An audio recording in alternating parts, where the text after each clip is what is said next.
What's going on, guys? On this episode of the Word of Mouth podcast, I sit down with my great homies, TorquedUpTrey, Who the Fuck is Connor Allen. We just kind of catch up on things, see how it's going. So give it a listen. If you guys like it, make sure you hit the subscribe button. Make sure you like the video. Leave a comment. We'll catch you guys down the road.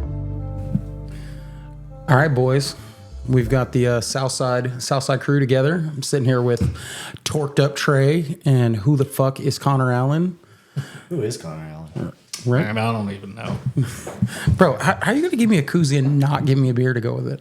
What kind of beer would you like, sir? Man, I think Devin likes some cold. It's a spicy week, so I'm going to take whatever. He said, you don't get my Lone Star. Drink the fucking Busch Light.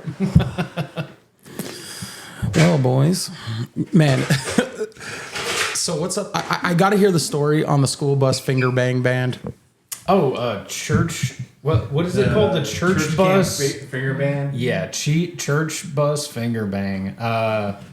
So for Eric's funeral, the weather was all fucked up. Some of us didn't have bikes running, and it just made a lot of sense. So Ramon stepped up and walked in a Chevy, like a Chevy 3500 passenger van. What? It seats like 9 or 11. I or totally something. misunderstood. I thought he got the Chrysler Pacifica. Oh, God. Sat like 6 people or 5 people. No, that thing would have been stuck in second gear the whole way down there. That would have been rough. And I was like, hey, did you get that van or do you have room? He's like, oh, I got a 12 passenger van. I was like, oh, even better. So we have this huge 1-ton van. And then, everybody starts talking about, somebody had a story about the first time they saw some tits or grabbed an ass or something like that was in a church van. I'm like, that's what was his name? Yeah. First time I had a finger in my butthole was on a church van. Yeah. So everybody had some weird stories like that, and then. On the way home, Cody ends up in a situation where he's about to shit his pants. Whoa. We just passed Hillsboro, and the next gas station was Grandview, which, if you're not familiar with that area, is probably about 15 miles or so. So it's not, it's not that quick. So we're pulling in, and I've already told Cody there's one bathroom in there. I know this place. I've been there before. There's one stall. And we pull up, and there's like 5 cars out front. So he's like all wigged out, like, oh man, somebody's in there. Well, Cody makes it. He pulls a white chicks, Right. Hey, move, bitch. Fucking going in the stall. So then Cody's not in the gas station for more than a minute. And this BMW whips in, and I mean, if this guy threw it in park any quicker, he would have, as it was coming to a stop, So and he was doing the walk. He was doing the duck walk where he's like pinching the cheeks. You can see. Yeah, and everybody goes, "Oh, I bet this guy has to shit too." And he takes a few more steps, and you can see the backside of him because, he's at a pump next to us. Yeah. You can see the back of him, and dude, he has this big yellow fucking circle right in the middle of his light gray shorts, and it's very obvious what's going on. So we're all texting Cody, like, take your time. we're sending him pictures. Took a picture and then sent it to him, and then before all that sends in or reaches him, he's sitting there texting us back. He said, dude, there's this guy waiting out the stall with his flip-flops tapping, waiting impatiently. Frantic knocking. So the guy's in there for about a minute, dude, and he just fucking gives up because he's probably listening to Cody in there destroy the thing and laugh at reels and what we're sending him, of course. So he comes back out to his car, and his chick that's with him, you can tell she's just pissed. He goes and puts the gas pump in, and then goes to open the door to say something to her, and she shuts the door. Ooh, he lost. Rough, he lost the struggle. And then to make matters worse, he comes back around to the driver's side, reaches over, bends over in front of us. Yeah, it shows us the stain that's now gotten larger. Yeah. As it continues to soak in. Look, poor guy.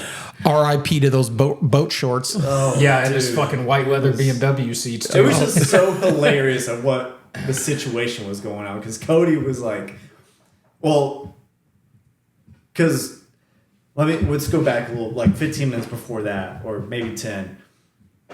Ramon was like, "Oh, should I just follow the GPS?" Like, I'm like, "Yeah." I'm like, "That's fine. It should take you." Yeah, we're talking about 35 East to Waxahachie, and we're like, Yeah. So me and Connor were like, "Yeah, it should be fine." 27 business, And then- 875. Bam, you're at Trey's house. I'm looking down at my phone. Did this full And take then- 35 West? Yes, Yeah. and then I look That's up. how we ended up going to Grandview. And I'm looking I'm like, up. fuck it, we'll just go through Maple or Yeah, whatever. and I'm looking to the right, and I see the 35 East. And I'm like, "What just happened?" And Ramon's like, "Well, it's telling me to go 35 West." I'm like, "I know what it's going. It's going to I take know you. what's It's going going to on." take through Alvarado. And then Cody goes, "Hey, Grandview. I really have to poop." the back way. Oh, it was going to take him through Maypearl because because of where you live on 6. Because Cody fell asleep during Buc-ee's and did not go into Buc-ee's when we were there. And That's right. That is I forgot right. about that. Yeah. It was. Look, And we all so- had a long Al, night. that is a He's 10. like, "I really have to go." And 35 West, the road is really bumpy. Oh, yeah. So and he's in the very back, and that thing is just launching. Just And it's a boom, one-ton boom, van. Boom, boom. Yeah, It's made to carry suspension, like yeah. fucking 400-pound people in a wheelchair and Yeah, shit, dude. you know? I just want to let you know that's what he gets for disrespecting the 11th commandment. Thou shall never not show up for a Bucky's bathroom. Like, Yeah. if you show up, if you're at Bucky's, I don't give a shit if you're hungry or you got to use the bathroom. You need to at least go in there and pay your pittance and make sure that it knows that you love it and respect it because it is there to serve you. And I'm Right, 'cause just you wanna- dying laughing because of how worse the roads get. And I'm like, "You're not yeah. going to make it, dude." He's like, "Shut up." I'm like, "You're not making it." And the whole time I'm telling him about how terrible the gas station is. Like, he thinks that I'm just fucking with him. Yeah. And then we show up to the gas station. He's like, "Oh shit, This is Connor a wasn't shithole. kidding." Yeah, this is a shithole. Oh my gosh. It was just funny just how that played out, and then that car just whips dude. right in. I'm like, It "Oh, could've this been guy better has to probably timing. poop too." And I'm like, "No way. This guy has shit marks on him He already." had to poop. He had. I just He, want to let you know. he should have just went out back to the car wash, man. I bet his old lady was pissed. Look, She's man, like, it's "You fucking shit in a 2026. car." At about that time is when I'm starting to identify as whatever the fuck bathroom stall is open. Yeah. Yeah. Hey, and just to top this off, I get to work on Monday morning the next day, and all my guys show up at 6. Well, at 6:04, I get a phone call, and guy says, "Hey, I'm going to be late." I'm like, "Okay, What's going on?" good?" And he says, "Yeah, I'm leaving now." And I'm like, "Oh, okay. Well, I know where he lives." So I'm like, "Okay, so like probably 7 o'clock." And he goes, No, I'm leaving the shop now." And I'm like, "What?" And he's Blew an O-ring. yeah. He went to let one loose in the parking lot as he was about to get out of the truck, and then was like, "Whoa, that was a little much." And then gets out of the truck and was like, "Uh-oh." Dude, and So he says, "Yeah, I'm going home to get I'm going home to take a shower." And I'm like, "Oh, Yeah, take your time, dude. yeah, all right." so I wouldn't even came to work, dude. I just would have been like, "Guys, I shit my pants. I I'm wouldn't have going said home." anything like, This "Oh, I isn't forgot my day, my lunchbox at home." man, fuck this whole ass job. You know what? I don't even know you guys anymore. I'm changing my identity. Well, you know how everything happens in 3, so I was like, okay, 3 shit stories back to back. Okay, cool. I'm good. Bro. The whole van ride there and back was hilarious. I felt bad because we posted and said, "Hey, we're gonna do this big ride." People were like, film it for us," and then as coming in that morning, and I'm starting to realize, I'm like, I don't know how many people are showing up to this ride that we posted about, right? And it's pretty shitty Well, weather. that none of us are going And then on. they pull up in the van, and then everyone else is here, and I'm like, "Oh shit! I think it's just Marcus and Adam." And yeah, there sure was just them. And we're like, "We'll just meet y'all at the Hillsborough's Buc-ee's." And for at least an hour after that, I was just pouring on him. All the way to the other side of Temple. Yeah, Those guys, I'm sure. getting their ass whooped. they thugged it out. Yeah. Didn't you go and buy rain gear last week just to thug did. it out on the bike? I mean, did. hey, at least you have it. And then you said, fuck that whole ass rain? Well, with the downpour that was all Friday night, it was like I can the imagine your entrance- driveway. Yeah, that like... Well, you've been there, so Yeah. you know when you come up to the very top, when it first flattens out, that's actually a little bit of a low spot. So it That gets shit was real slick and super- muddy. Yeah. Yeah, so like it would have been on the fucking way past the I don't know, what do you call this? But I mean, it was about that deep. It would have been out of your midsole and into the actual cloth. Oh, it'd be over my feet. Well, you've told me like when I go out to your house, you're like, all right, cool. When you come over the hill, make sure you just keep giving it gas because it can get real shitty right there because that's where the mud will build up. If you come up the hill at 0.5 mile an hour, which most people would because it is very steep, then you're basically parked. Yeah, and it's now that's you're where in it's soft and now you're in 5 inches of mud. Yeah. But if you come up at 5 miles an hour, you're good. Yeah, you just roll right through. Not really the thing I want to do with a fucking 700-something pound Harley. So yeah, no, I can't. And then tires. And then yeah, of course, I don't have knobbies on it either. Yeah. I mean, mud. I don't know, a heavy bike like that. I don't think that would even help. But anyways, and then like, man, I was gonna be, as far as I knew, probably the only one riding down there for this, so it wouldn't have been. Yeah.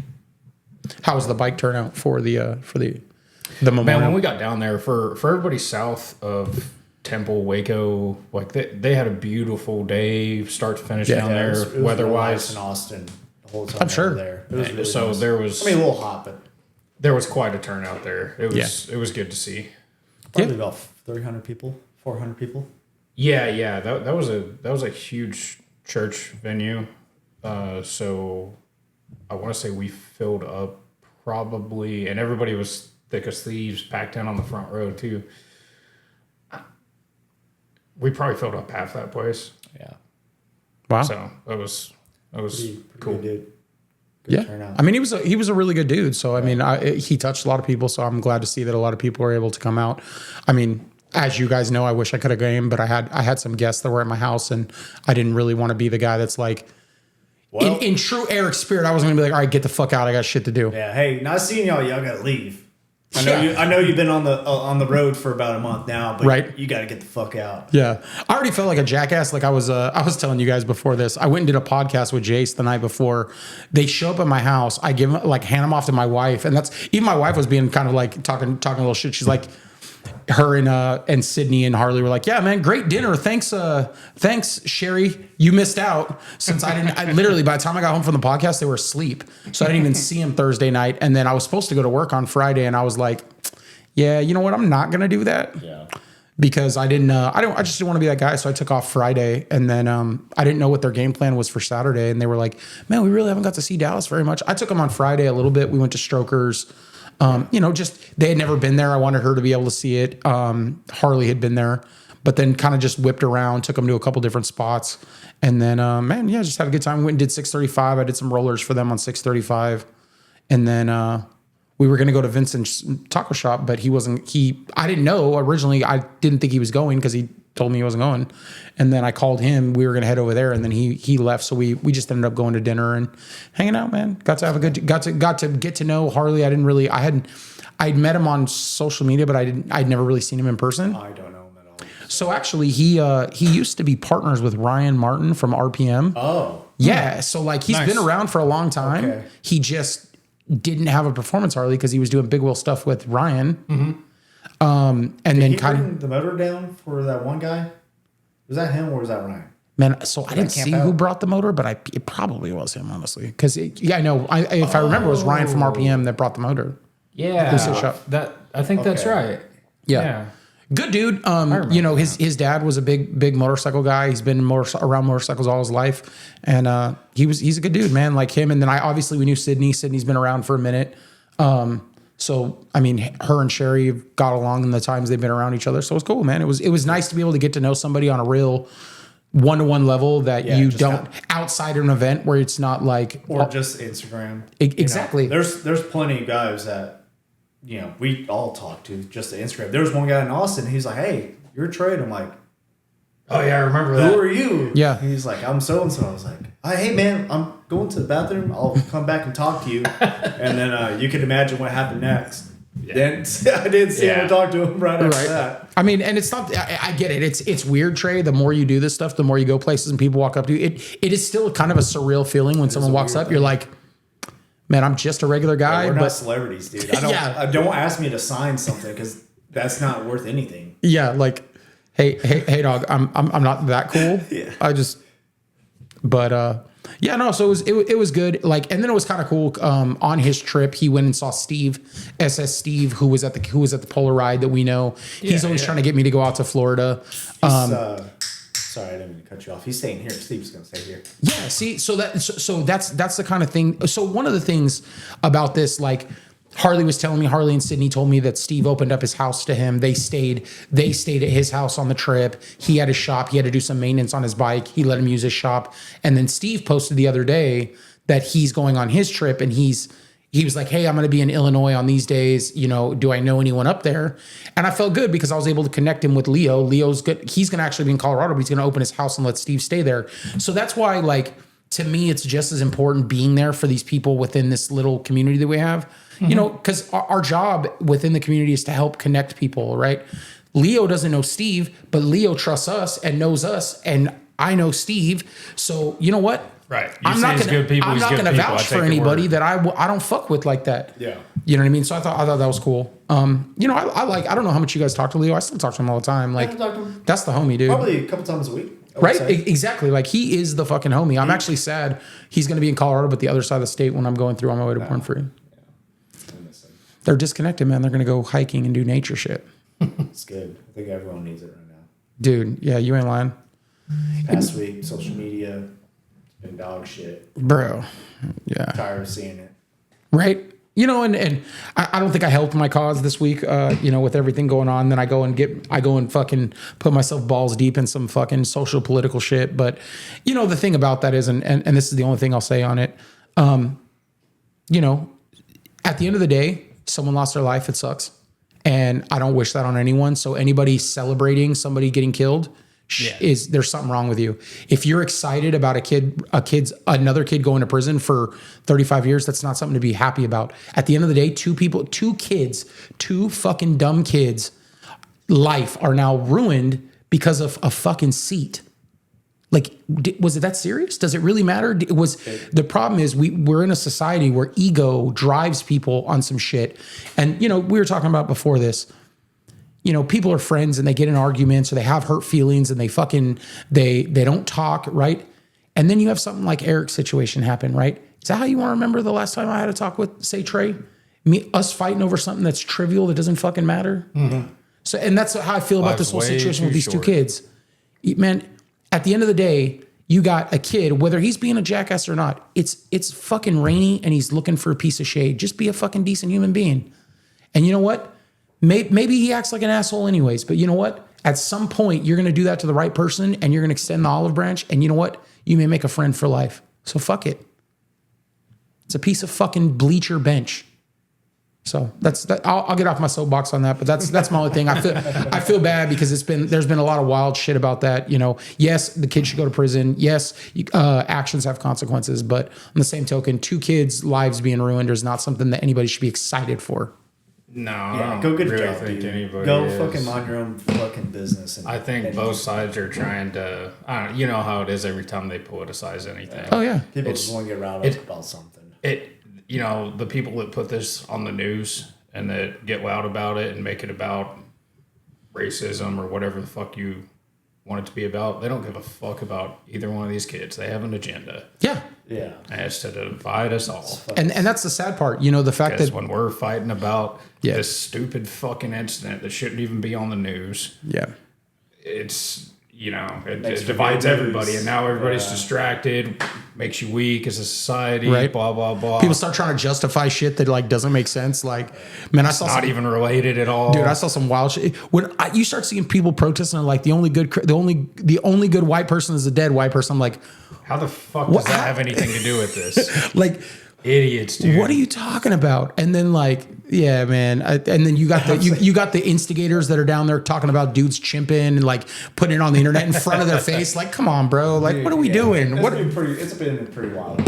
So yeah, both sides of that are pretty dumb. Yeah, man. Just you know what? I just hate everyone that doesn't ride a motorcycle. Ride a motorcycle, and then we can be friends. I don't give a fuck what color. I don't know. Go play Xbox, dude. I don't know. Right? Something shit, dude. Right?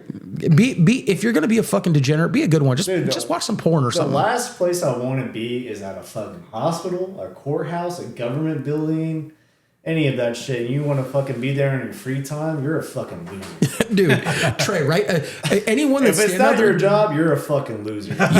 Bro, you're fucking standing out there in this heat and humidity. Like, first off, everybody there is fucking fat, unemployed. Like, you motherfuckers are standing there just absolutely sweating to death. Both sides. Yeah, bro. And they're all paid to be it's like there. the people that are retired there, like, dude, go home. Go home. Shut the fuck up. Go home. Go enjoy your Corvette, your red Corvette that doesn't go on the rain or something. Bro, and your new Nikes. Or your CVO Harley that you've had since '89. I know they came out later. Don't want fucking shoot me over this shit. I know how you fucks get. But you know what I mean. I'm just making fun of people. But go put on your blue jeans. Go mow your grass. I don't know, man. Go pick up your '83 fucking Camaro IROC and fucking live your best. And your $2 million house that you bought for $30,000 in '91. I get it. Dude, you know what's funny? Shit. All these people that are up there fucking protesting, getting wild on both sides, none of you motherfuckers live in the tax bracket to live in Frisco. So fuck off, bro. Right? Dude, you broke dicks. I saw some people, people traveling all the way down. I'm like, this is none of your business. First of all, Texas laws are very different from some of the states you're coming from. Right. Hey, man, we have the death penalty here, by the way. Express lane, dog. Don't forget that shit. And you're about to do some stupid shit here, and you're going to end up in the same fucking boat. Yeah, we put women on death row in this state. Yeah. Dude, I forgot which... Dude, I saw I hate to fucking get you off tangent here, but it was like the next 15 women that are about to be put to death, and they took all like their shots. I'm like, God damn, dude. Yeah, I saw that. Yeah. I saw that. And I remember seeing that girl that her friend was pregnant, and she fucking killed her friend and then removed her baby from her because she was close to full term. What the fuck, bro? Yeah, so they put her on death row, which, well deserved. Yeah, it's like then through a glass. So what I want to know is, I want to know if there's dudes out there that just do what like the chicks do that are like all infatuated with the letters. There are, dude. Yeah. Can you send me some pictures of your feet? Right? Fucking dirty ass jailhouse feet. Right. Here, I've put my sweaty balls and dick on this paper so you can smell it. Oh, dude, you know what I mean? Bro, you got to remember, I worked in a field where I had to read those nasty fucking letters. God. This motherfucker mailing her used toilet paper? What the fuck? Dude. Bro. You know what was the fucked up thing that was kind of funny to watch?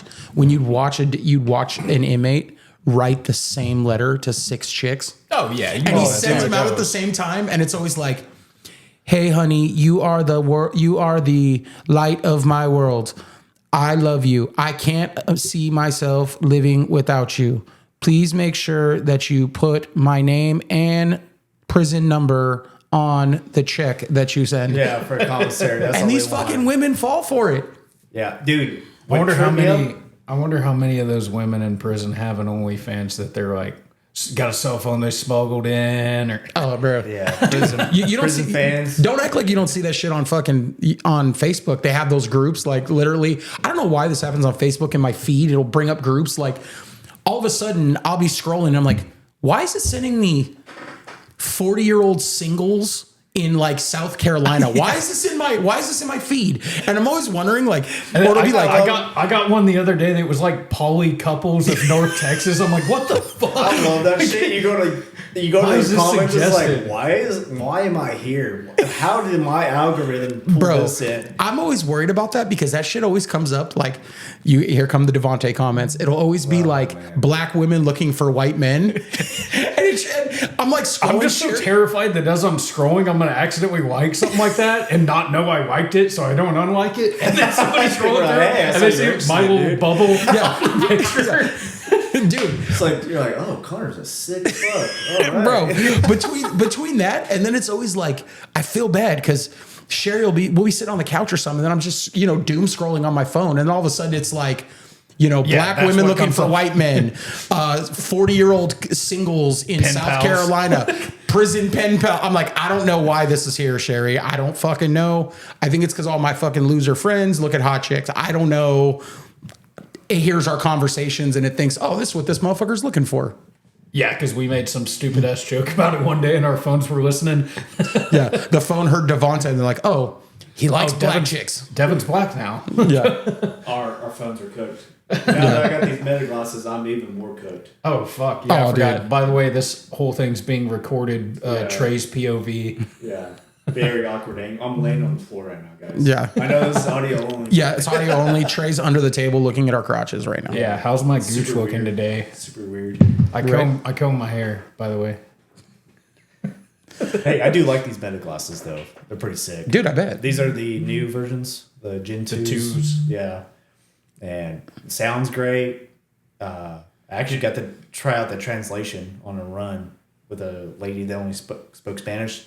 And so the guy that talks to me, I changed it to John Cena. Don't be jealous. Anyway.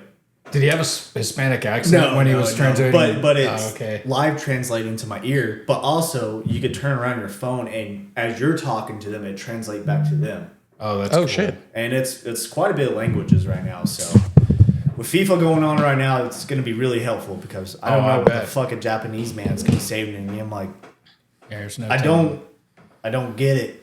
Or Yeah. fucking Portuguese. I instantly know when it's Portuguese the way it sounds because it's not very pretty. But Oh, yeah, this is going to be really interesting for the next, week and a half. did you see FanFest? How packed that place was at the Fair Park at the Sackies? Dude, so when Packed. was it? Today, Mexico. So that makes sense. They're showing every game there. So every day Jesus Christ. for the next fucking month is jam packed full of people there. Well, that makes sense because when I was on my way to Grand Prairie to my work, Yes. motherfuckers, you can't get off on Division Street. No.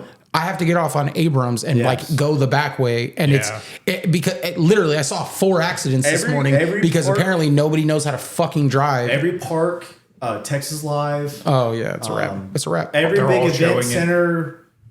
You know the fucking makes theater sense. that we have. What else are they doing huge on screen, yeah. on a Thursday? They're trying to capitalize on all that. I just want to let you guys know I'm going to apologize now for anyone that tries to talk to my wife for the next 2 weeks. Yeah, that's my wife too. She's gonna be in a bad the mood. next month. Oh, she's going to be in a bad fucking mood because you got to remember everybody that gets arrested, their property, everything, every bootlegger selling bullshit is going to get fucking But taxed. even the Europeans, you know how Oh, yeah. weird it is when I've even had this problem with documentation on people. It's like they don't have PO boxes or addresses or zip codes like we do. Yeah. So you're pulling up shit and you're like, I can't fill out my shit because that doesn't exist over there. Yeah. Because their address structure or whatever is super completely different. And you're Right. like, I can't It even doesn't fill plug out and my play. shit, so I just put them as homeless. Vagrant. Well, I mean, yeah. Yeah. That's what at that point, if they're not in this country, does it really matter what their Yeah, address it's is not and your line of work? It's not like we're gonna send them a bill.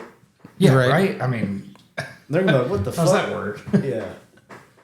Well, to segue on that one, the next one, I guess if you're going to be in this country legally, now's the time to be here. I'm homeless. I don't have an ID. I don't have shit. Yeah, no, just tell everybody you're here for soccer. Yeah. and you get Yeah. a free pass. Yeah, dude. Just wear a t-shirt. Get a t-shirt made of your country. Just keep it moving, Yeah, right. dude. Yeah, it's going to be wild. Sorry, it is wild right now. I mean, it's first game Sunday. Yeah, for the 14th, I do know that, man. This is the only time I'm going to say I'm real excited that I'm leaving the week of the 20th. While you guys are balls deep in it, I'm going to be It's all right. This is I feel bad. Everyone's trying to ask us hey, y'all want to go do this and this? I'm like, Not in the Metroplex. I can. Can we go south? It's like I don't think we can right now. We're on lockdown. Pretty Yeah. much. We can't. So I know that I know Nikki and Sherry. I know for them specifically, they're on a no Yeah, vacation. yeah, no they're on a vacation, blackout. You yeah. cannot. I mean, Yeah. you had to have it. You had to have it booked a year ago and show proof that it everybody was. in even this. on- Everybody's I assume DFD is probably the same. right. You're all on call. Yeah, for the we're on next standby for everything. few weeks. So Dude, every time I'm at lunch in Grand Prairie and I see somebody in a DFD shirt, I just want to be like, fucking Trey's. You're part of the problem. Trey's a fag. Grant Perry. They got I'll be at lunch in Grand Prairie and I'll run across some DFD dudes, but I don't want to be that weirdo that's You hey, know why that is? are you guys in South Oak Cliff? Yeah, you know why that is? Why? It's because over there, Hensley Field, that's owned by Dallas. That's where all our special operations is at. Oh, that's where you're not cool enough to be at, or what? Well, that's what I am, baby. Okay. Okay. Yeah. All right. Trey's Baby. extra special. Put some respect on his name. Yeah, special ed, short ambulance for sure. So like, when I'm rushing through town acting like a dickhead, I'm going through South Dallas. You're in South Oak Cliff, right? Yeah, that part of 67 where before you hit Cedar Hill, that's all us. Duncanville. Yeah. Yeah, You're yeah. So yeah, that's He's all my south of district. 20. As soon as we hit the So you're right there by the. you know where the water park is? Yeah. Yeah, that's all my district. Okay, so when you're working that area, are you driving a truck or were you like just riding in a truck? Back driving. Well, I just want to know, like when I'm cruising through there and I see a fire truck, should I'd say should I be I'm on shift. should I be flashing the truck? Should I be showing my ass to the truck? show Like what are we the doing? balls. Well, firefighters like that, so Yeah. the answer Show is little balls, always yeah. yes, Okay, regardless of show whether or little not you're derriere. in Trey's district or not. right.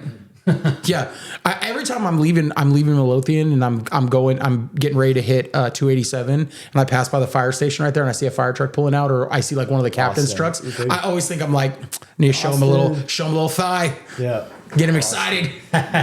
Oh, Austin. Man, I haven't seen him in a while. Yeah.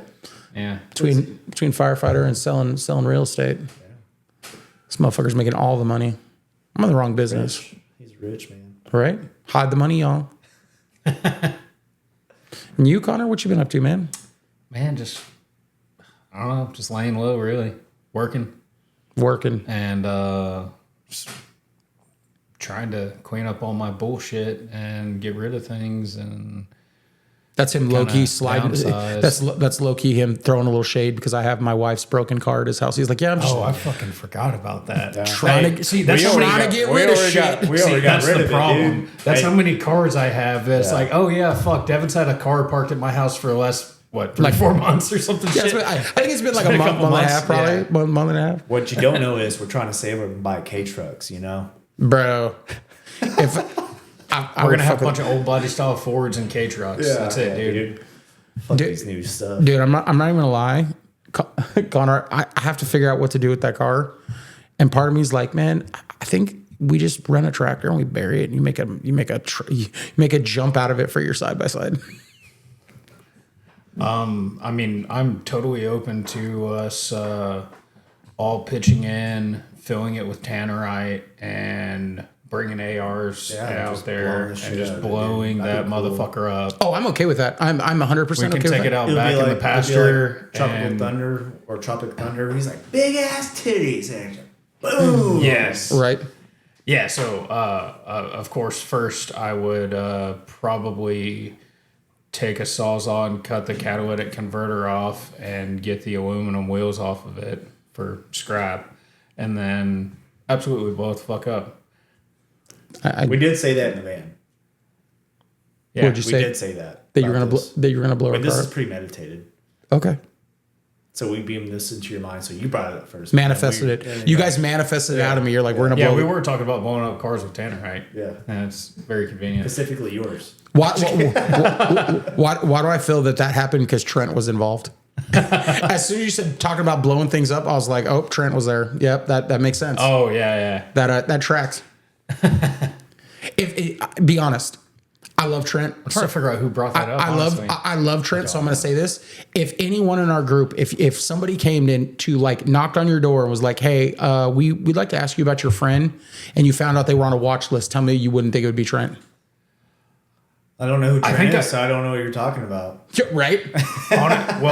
To be honest, I'm probably on a watch list, and many of my friends are as well. So I honestly wouldn't know who to think first.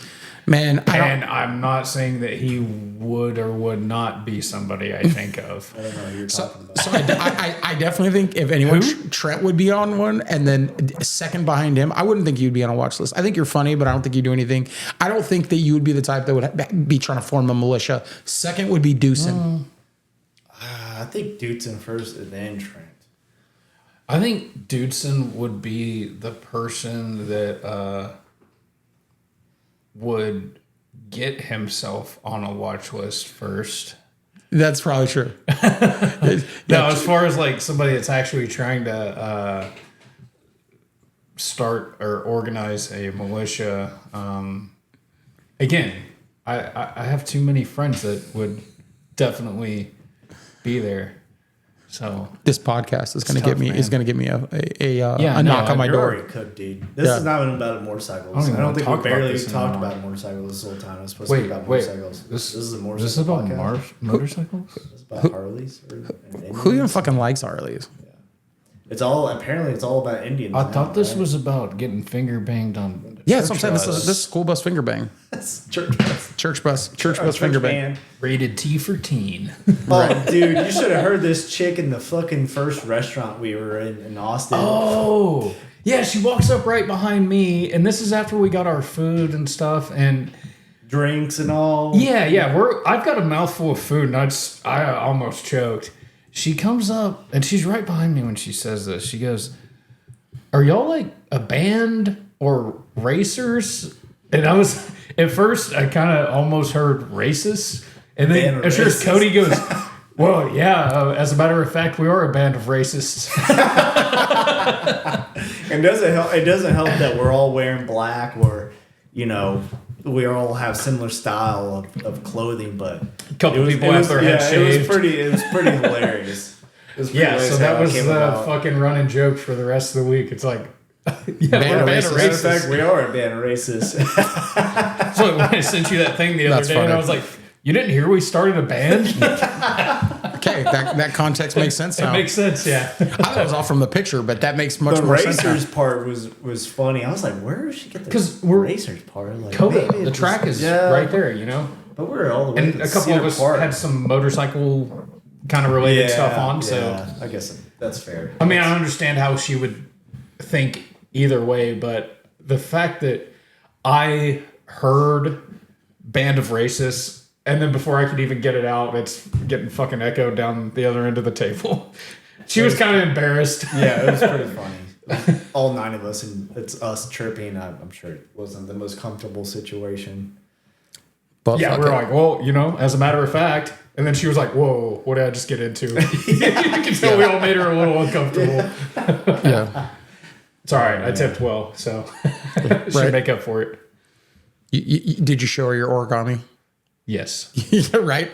You had to fold the tip into a little Star David. Yes. Yes. You didn't go out with us in Austin, did you? I did. Stay at the house. Yeah. We went to HEB and then bought we a all bunch fucking left. of vaginas and all that stuff. You guys all went. So some of you guys went out, some of you guys didn't. Bro, It's probably in half, honestly. Like half the house went and half the house stayed. well, the Airbnb was far as fuck from everything in the middle of fucking nowhere. So I'm not gonna lie. It was. I feel like that about Austin a lot. Coda. Every time I've got a house in Austin for any event, I'm always like, "Oh yeah, this is really close." Fuck no, it's always far from everything. Even the houses have you stayed at the houses that we've been at? No, see, I'm not cool enough to usually get invited to those. Yeah. When you had the hot tub with the big ass house that could, house like Slept 47 people. Yeah, you're out, dude. I know. Hey, Yeah, we got lucky on that one. yeah, that place worked that out one great. and were you at the last one? I wasn't at the next one. Okay, that last one was pretty sick too. The one with the fucking queen size bunk beds. Yeah, that one was pretty legit too. All right. Yeah. No, I got And invited. that was right down the street, 1 block away from Leroy and Lewis, and some good really dive bars. Like you can see down the street to the dive bars. Yeah, we're gonna go into the barbecue thing in 1 second. No, the only time I've ever stayed with you, Trey, is when we went to Born Free in the camper. And that big ass camper. Yeah. Oh fuck, I remember that. Yeah, that was crazy. Bro, and then like camper. Doc and Ashley came like kind of swooped in the last second, and we're like, fuck, dude, we're like packed in here like sardines. I'm not even yeah. gonna I lie. slept on the RV couch with Kyle that night. So like I had a good time with that, but like that was as close as I could say to like staying at a hotel that was like by the hourly rate. Yeah. Because like people just kind of rotated. Like, okay, get yourself a spot to sleep for a couple hours and then get the fuck out because someone else is laying down. Oh yeah, we slept somewhere different every night. Honestly, dude, that first night I showed up so late and was a little bit out there, and I really got lucky. I had somewhere to sleep in there. Right.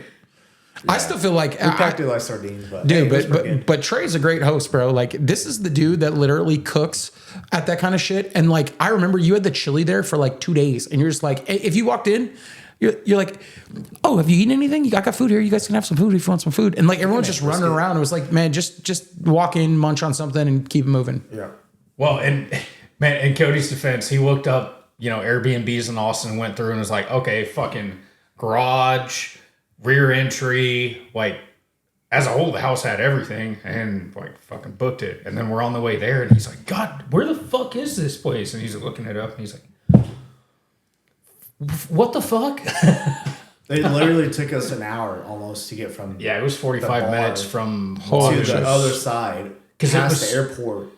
On the other side of Coda. Yeah, we're at Lake Travis. So we started in Cedar Park, right? Which North side. That's right, north side. And then we go to the Travis. west side to Lake Travis, which that was only like 15 minutes. No, that's close. Still. Yeah, 15, 20 minutes from the church. And then from there, 45 minutes clear across fucking bro. Austin, dude. And then so we get kind of settled in, and Marcus and Adam are talking about a food run and blah blah blah, and I'm like, well, fuck it, guys, let's just go.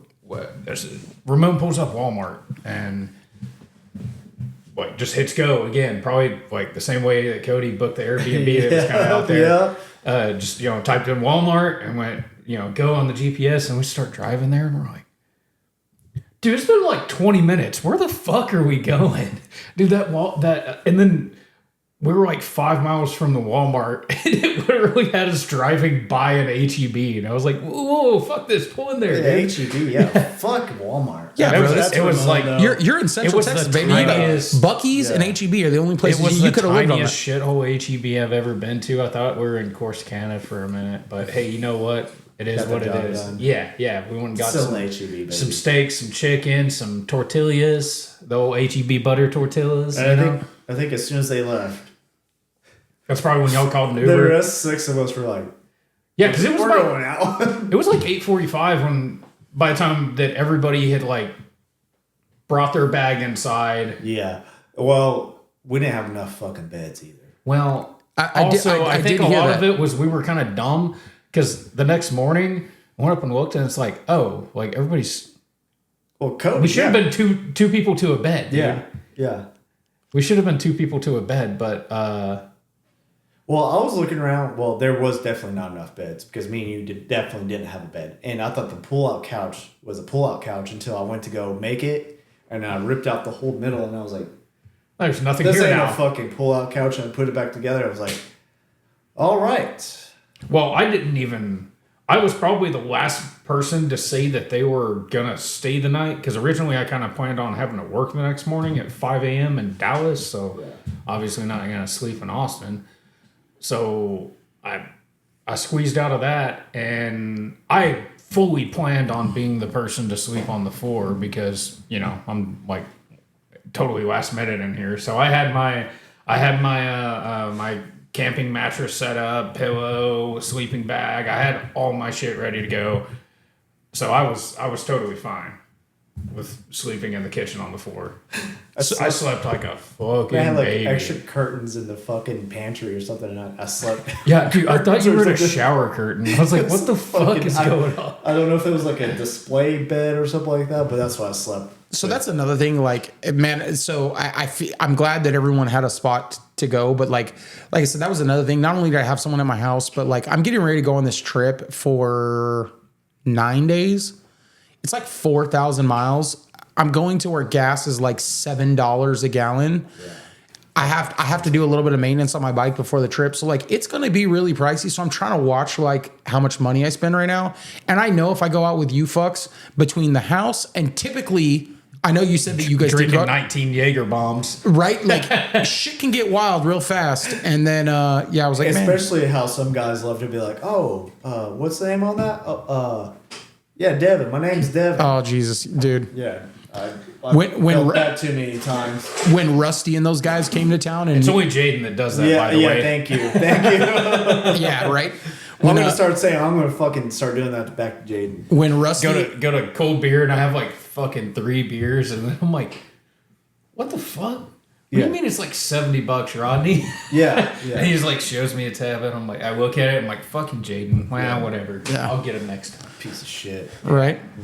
Dude, and the thing is, I like to have a good time. If I go out and drink, I like to have a good time, and I don't. And then once the Jaeger bombs come out, then But I will Devontae's say, buying around. around. Austin is cheap though, way cheaper than Dallas. Where we went, for sure. Well, not the first place where we're at. That place sucked. dude. So like Cody, the pre-church place though, that place was cool. Slap. dude. Yeah. So Cody got me turned on to this fucking drink that they make in Deep Ellum. I think it's called like a Deep Ellum, like a Dallas Blue Boy or some shit. The shit's legit, but they're fucking expensive. So like we order So we don't around buy from- cocktails in Dallas, dude. and they're like $15 drink. and they're like $7, and it's like, all right, that'll be $70. It's like fucking Jesus. Yeah, I thought I was buying a drink for everybody, not fucking That's a shot, dog. steaks. You That's know a what I mean? That's a shot, and it's not even like straight alcohol. There's alcohol, but it's mixed and it's got a couple of mixtures, and I'm like, God, like it's That's good. why when I go in those places, I'm like, God damn, you got Busch Light? Like, fuck. Yeah. Well, You're gonna kill me. typically, I'm doing beer the whole long time. And I don't do it all the time. And I don't do it all the Yeah. time, but like, I mean, I had friends in town, so I'm not going to complain. I had a great time, but like that shit adds up quick. And then I'm like, okay, I spent, and even so, we were like splitting rounds around it, but Well, and I kept it pretty reasonable too. You know, we ate on the way down. I brought a cooler with beer. Yeah, And that's then what saved when us. we went to the grocery store, man, we just threw everything in a basket. And yeah.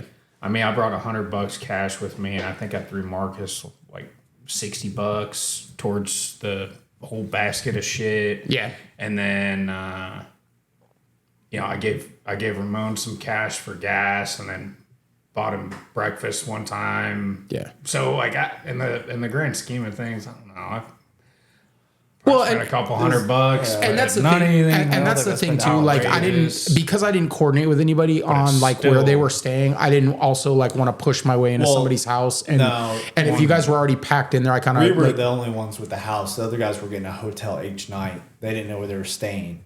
Right. Because I bet they probably thought I did the Airbnb, and usually, my Airbnbs are good, but yeah. not this case. Well, we just didn't have like in We the didn't have past. It's enough worked room. out where it's like, yeah, we got 3 extra beds, dude. Yeah. So the last minute people Yeah. can make it work. Always get the Airbnb with the biggest everything. Well, and I was so that's the thing. I guess like I've just come to terms with, Trey, you, me, we're pretty similar in the way we do things. Like, man, if I get a house, it's open to anybody, but I don't ever want to feel like I'm imposing on somebody. So like I said, I didn't, and then I knew they had the van, but like I didn't know how many people were going there. I wasn't trying to like take anybody's spot or make anybody feel awkward. So I was like, man, I didn't coordinate this. I got someone in my house, Well, next time we do something like this, we're gonna have a 2001 International school bus school bus, baby. that's gonna seat like 77 Yeah. probably. So So I just want to. So I'm gonna say this: if you guys are gonna do it, I please get the Bluebird fucking prison bus. We want the ones with the There's one fucking I found out. with the barred windows I and do everything. have one that saved that's $5,000. It's like medium size. well, guys, It's pretty sick. I've bought these buses running and driving at an auction before for like $1,500. Yeah, we should definitely. I don't know why we don't. Why invest in are we one, not dude. doing this? Yeah. Well, so it's because we're supposed to be riding motorcycles, right? Don't forget that. Well, if we do this thing right, we can turn this thing into a fucking toy hauler. Yeah. So we got like 6 bikes in the back.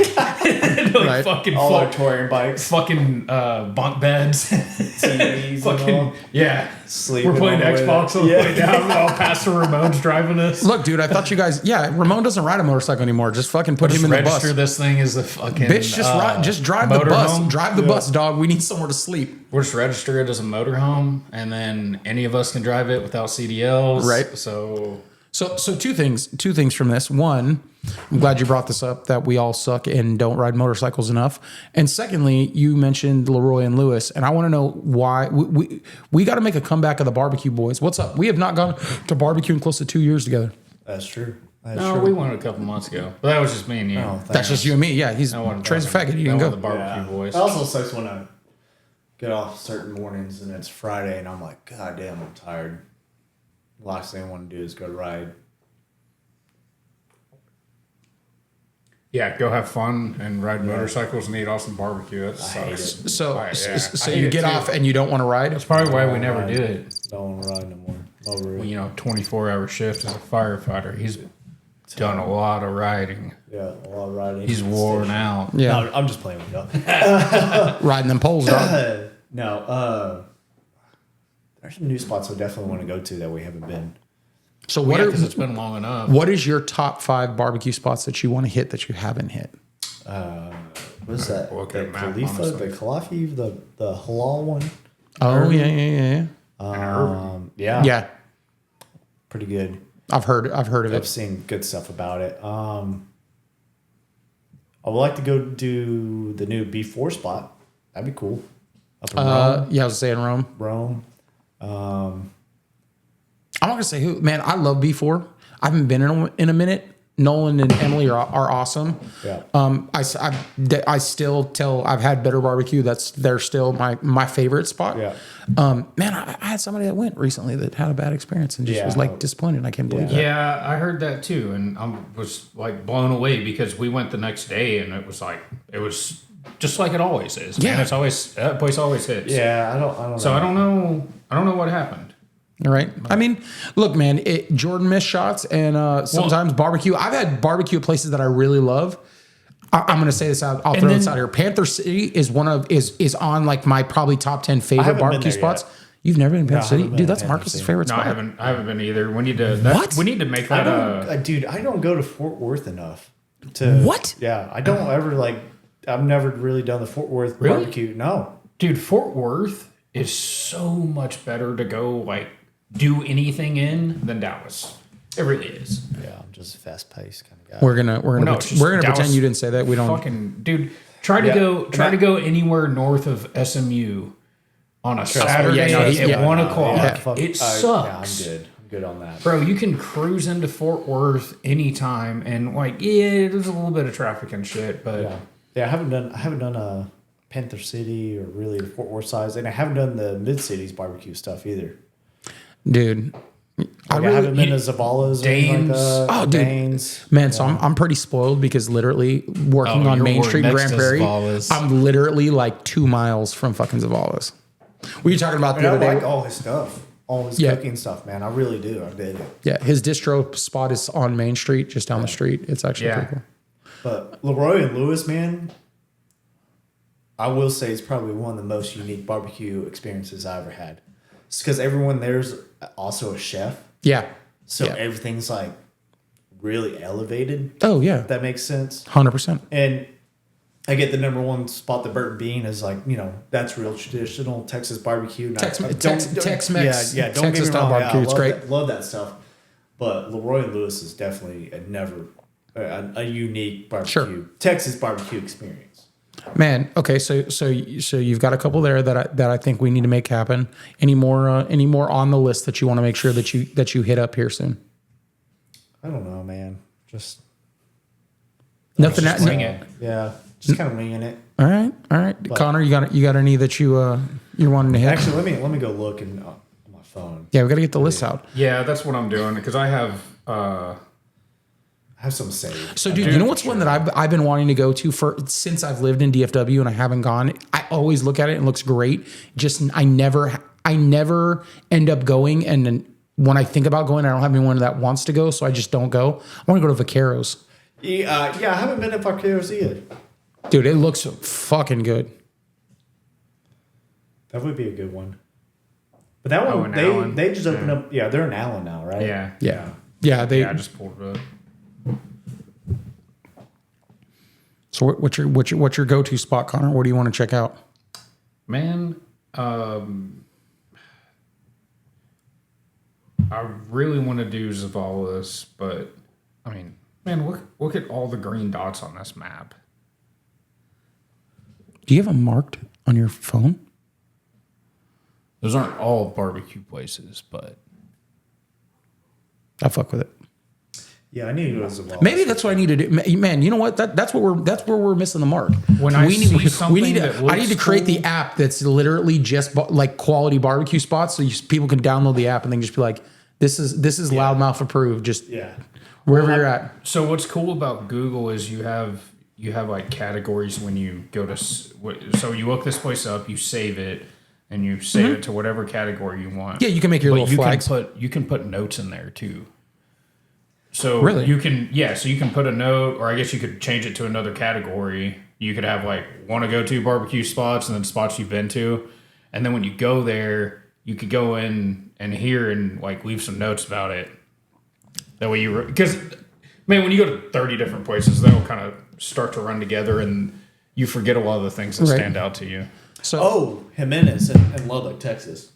I need to go back to Lubbock, and I got to do a whole different tour in Lubbock because everything's changed so much since I've been there. Yeah, yeah. Honestly, Lubbock's barbecue is always good to me. Oh, yeah. In my opinion. I would like to check out Jimenez. I still like Pitchforks and Smoke Rings in, I think it's Slayton. Yeah, just south of Slate. I know what you're talking about. Yeah, I think it's either Slayton or Stanton. I think I don't remember. Stanton was just southeast of Lubbock. And then obviously you always got to hit up Evie Mays when you go out there. Yeah, I think Evie Mays has always been a good, but even just some old school barbecue joints around Lubbock are always, can't go wrong, man. You were talking about Google, and like this is my little claim to fame. So I post a lot of like when I go to food spots, I'll post photos and I'll do reviews and shit. Have I ever showed you like what my Google looks like? I do occasionally, but It's just 11 million views. This is just his balls out. Huge Bro. cock. Dude, you're a fucking influencer, dude. You know what's the bad part though is I'm not monetized by Google. That's the part that sucks. 12 million fucking views. Would you be if you were on Yelp and you did the same thing? Do you get monetized? I mean, honestly, the problem is if I'm an influencer, I'm a shitty one at it because I don't look at it and go, hey, how do I get monetized and make money? Yeah. Right. I just post it because I'm trying to be like a good person. Because when I use Google, I'll go to Google and when I'm going to look at a barbecue spot, I'm going to look at the pictures and see if they're decent. Right. You post the things that you want to see, or that you would want to see when you're trying to check it out. That keeps you honest though, because a bunch of these influencers get paid by the restaurant now. Oh yeah, these days. yeah, no. Oh, $300, or they go in there $600, make a video, and then you're in there. You know what I mean? Yeah. And you're like, this is the best spot I've ever been to, and then you're leaving like that place fucking sucked. They go in there with their fucking But you still make Instagram a good video. handle. Yeah. Before they order. Connor Allen eats. Right. Meats. Dude, Yeah. that actually sounds like something you would see online. Yeah, Connor Allen eats. Yeah, dude. The thing is, like, everybody saw Keith Lee like blow up.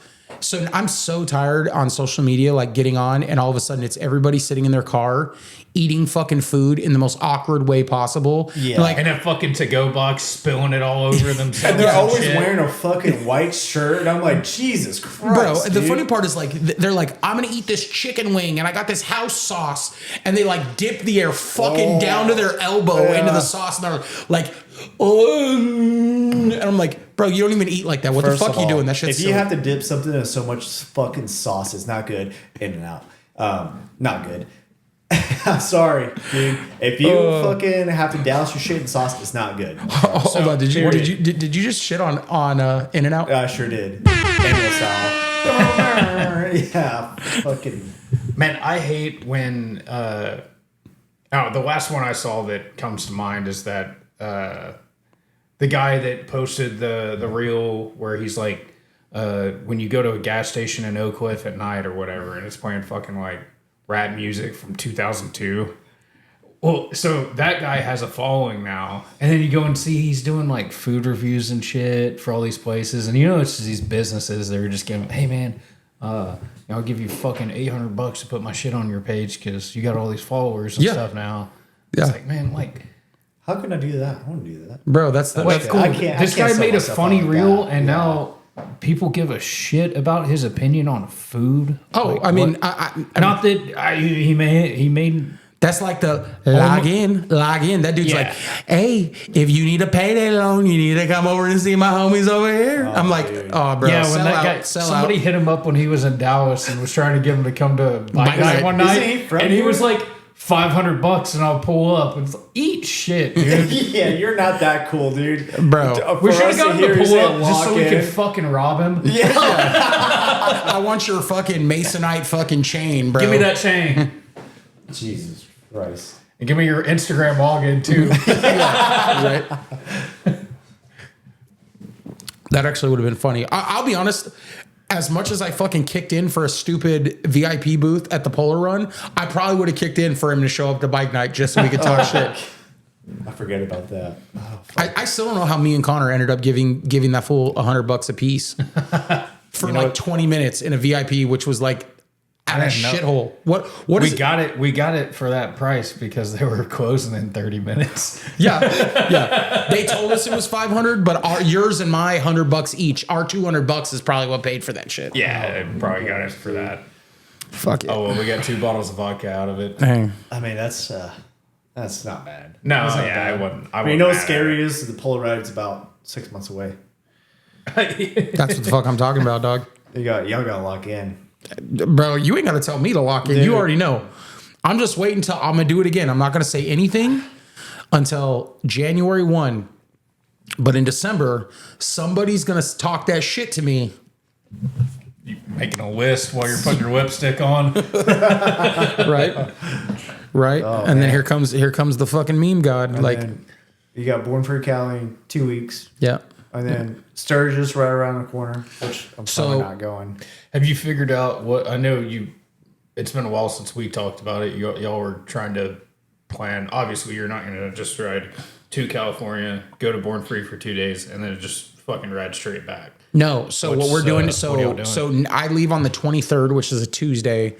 I'm going up to meet Danny, his wife Lindsay, Rusty, Chelsea, Mike Battle, Seth Gifford, my buddy Hunter from North Carolina. We're all meeting at Dodge City, Kansas. The first night on Tuesday, we're all meeting at a Just random Dodge City. random hotel in eastern Kansas. But that's the fun part, though, dude. Right? Exactly. Like And just go get some shitty Busch Light, and then you're right, hanging out in the parking and then lot. we're gonna hang out, and then I'm sure they got a pool. That's fun, dude. we're gonna get up super early Wednesday morning, and we're gonna ride to Durango. Okay. We're gonna go to Durango. We're staying in Durango Wednesday night, and then we're gonna try to get in early enough that we can go do the $1 Million Highway, because that next morning we're gonna get up early. We're gonna go do Monument Valley Okay. and the north rim of the Grand Canyon. Nice. We're staying in Arizona. That's Thursday night. And then Friday, we'll roll into California to Born Free, and we'll go to Cook's Corner. I've got some friends that I've known, like, even before I got into motorcycles, that are pretty big in the motorcycle industry. We're going to go to Cook's Corner, hang out with those guys. We have, thanks to Chris, via Trey, I have my grass pass. And then I have a couple more that I'm picking up out The there. grass pass. How could you forget about the grass pass? Right. So we're gonna so Cook's Corner, we'll do that Friday night, and then Saturday we're gonna be at Born Free during the day, and then probably mid-afternoon we're gonna dip out and go to the coast and start heading up the coast. Now, hold on, don't just give it to him now. He's got to earn it. We haven't figured out quite how yet. I hear that. I don't know why Trey's putting that in his pants. We right found now. that in the ground. Yes, sir. In front of what's the barber shop there? Oh, K-Ma Cuts? K-Ma Cuts? To anybody, so I gotta get some context on this barbershop thing, but I've got to say this about Born Free. The event looks really cool. The way that they do this stupid pass thing is fucking stupid. They do limited amount of grass passes. So for you guys that may or may not know the deal with it, they only do limited grass passes, and that's where you can walk into Born Free. But you got to remember, we're on a trip. So because we're not staying in the hotel Saturday night, all my shit is going to be on my bike, including my camera gear. I can't leave it in the parking lot because it is notorious for people to get their shit stolen or fucked with. Fucking California. Yeah, their seats stolen. It's South LA, right? Yeah. It's at Silverado Ranch, which is like so in you have some between homeless people San camping Diego there. and Los Angeles. Yeah, not good. It's kind of on the sticks, but like, so here's the other part. So there's that. And then I'm going with a big group, and most of us had grass passes. We all want to be able to park together. So like I literally have this pass, and I have 2 more that I'm picking up on Friday from my homie that has them. But the problem is the way Born Free does them is they only do like 3 online drops to buy them, and they sell out within a minute. Damn. Jesus. So the problem is, so I'm sitting at work, and I gotta like get off a conference call and be ready as soon as Biltwell drops it to put it in my, and this is what happened. I put it in my shopping cart, and when I went to pull out my card to pay for it, like, I'm sorry, it's gone now. Yeah, you gotta be faster than that. I was like, this is fucking You bullshit. gotta have that shit saved, Right? boy. I was like Mike trying to buy that Coors Light the can. I thought that was a joke. I thought it When you was said fake that, too. I thought it was the AI. Tyler boy. Have you seen that? Oh, It's yeah, like I 3 did. beers in one. I thought it was a joke, and I was like, that's funny. Europeans are probably like, oh, these fucking idiots. But No, Right. that shit's real, dude. It was real. Dude. Grass patch. All right, so Devin's next Instagram story is gonna be trying to find one of those tall ass Coors Light cans. Yes, yeah. Hey, does anyone have 2 of these? Bro. It was so funny. We were in One in a Million. I was like, oh man, I should post this on Instagram. I'm like, hey, who needed these passes? Everyone's like, oh, I think Devin does. I know, you dumbass. That was the joke. I think I had 7 people message me and said, "Hey, Devin's looking for a grass pass." I'm like, Yeah, fucking- like we don't know who's fucking Devin? Yeah. What a whack name. Never heard of her. Fuck Yeah. her. Dude. I literally, if I couldn't have got any, I was gonna be like all the chicks and I was just start showing my butthole online. Bro, it was a little sketchy when Kyle was like, hey, give this to Devin. I'm like, we're kind of fucked up and it's the middle of a bar in Austin. It's almost 2 a.m. I was like, are you sure? He's like, yeah. I was like, all right, I'll put it in my pocket. We'll see what happens. Trey, I want to let you know that your keeper of the pass. text that you sent me about the fucking like getting this pass here was like Saving Private Ryan. Yeah. That went in my Born Free group chat. I was like, package secure. Everybody thought it was fucking funny. But yeah, no, so there's that. So it's really lame. And then the only other times they sell grass passes are at swap meets in Southern California. So literally what happens is you get schmucks that you are gotta buy never one in going to go. And they're like, they go buy it at the swap meet. Well, here's the other part that's stupid. These grass passes give you the ability to park your bike on the park, like in the grass. Yeah. The problem with it is there's limited because they have limited parking space. But if you're a passenger, you have to have a grass pass also. what? They don't sell a different pass for a passenger. So you've got all these motherfuckers that buy them because they're like, oh, in case my girlfriend That wants doesn't to. make any sense because if you're like, I don't know, say you have 100 parking spots, Exactly. So you're going to sell 100 passes. Well, 50 people come in with 50 people, passengers. yeah. Half this motherfucker's empty. Exactly. Exactly. It's very annoying because, yeah, the math. But Oh, then, bro. and then you go to Born Free, Texas, and no one gives a fuck. Bro, that's exactly You're what I riding, said. and you're like, you could have some fucking little. It's a piece of silly band, electrical and you're tape wrapped around your arm. Just fucking, you're like, yeah, whatever. You're like, fucking Bro. riding around on bullshit. But hey, Exactly. Your wife took my side by side and a fucking fan at 7 a.m. down there. And they drove in and they stopped them and they're like, "Yeah, we're bringing this fan to them." And they go, "Oh, okay, that's cool." And just let them pull my whole fucking side by side in there. Yeah, I mean That's a desk fan. That's all you need, bro. dude, and that's the kind of shit. Like, so it's been a little stressful on that because what happened was I had somebody that's reputable in the industry that was supposed to be getting me two passes. They were supposed to Apparently be. they ain't too Yeah, they ready. hit me No, up about it. they are. But what happened is, no, I mean, I'll tell you guys off air who it is. I'm just talking shit. But what ended up happening was this person just didn't they know Mike and Grant personally, and they had already talked to them and they were supposed to get him. He just hasn't had an opportunity to go see him. And he's like, man, I haven't got him, so just I don't want to bug him now. Guarantee you one. Exactly. So it was like, fuck. Turns all right. around, he's like, I actually don't know those guys. I was just bullshitting. Bro. I'm just kidding. I'm joking, dude. I know you're gonna listen to this. I'm just joking. I know who you're talking about.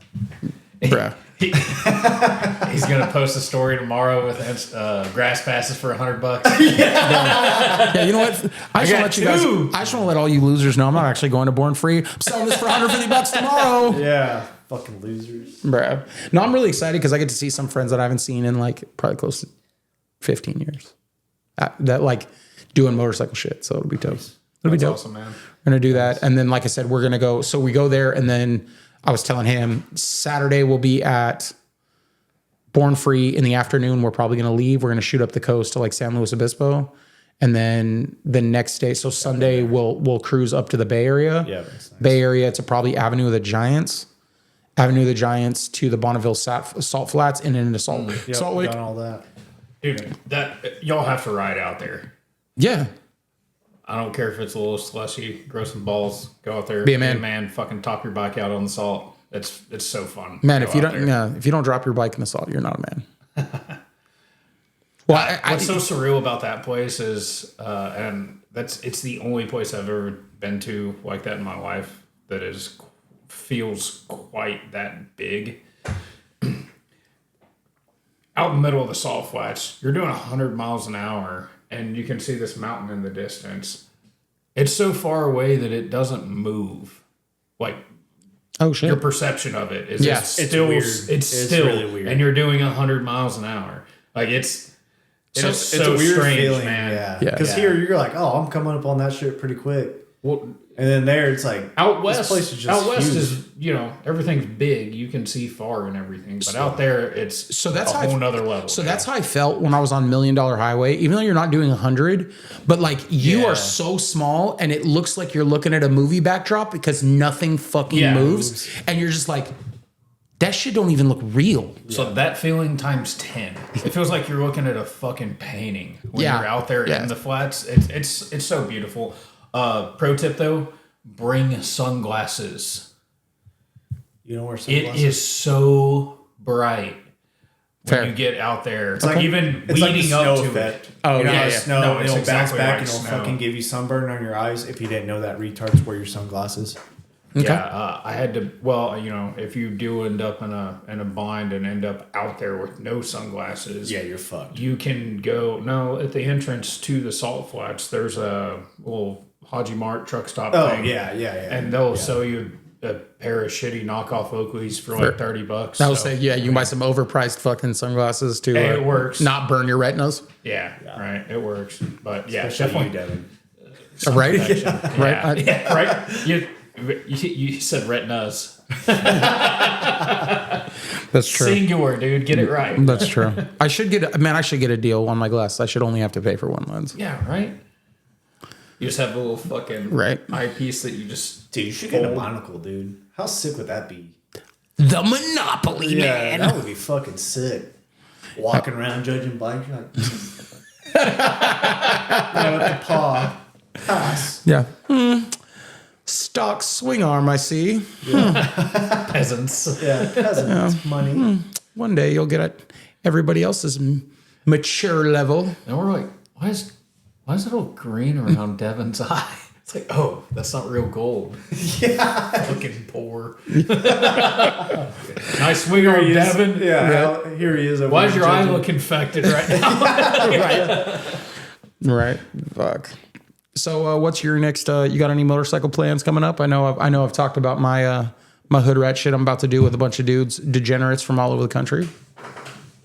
Man, I don't think getting out and going far is gonna be much of a thing for me this year.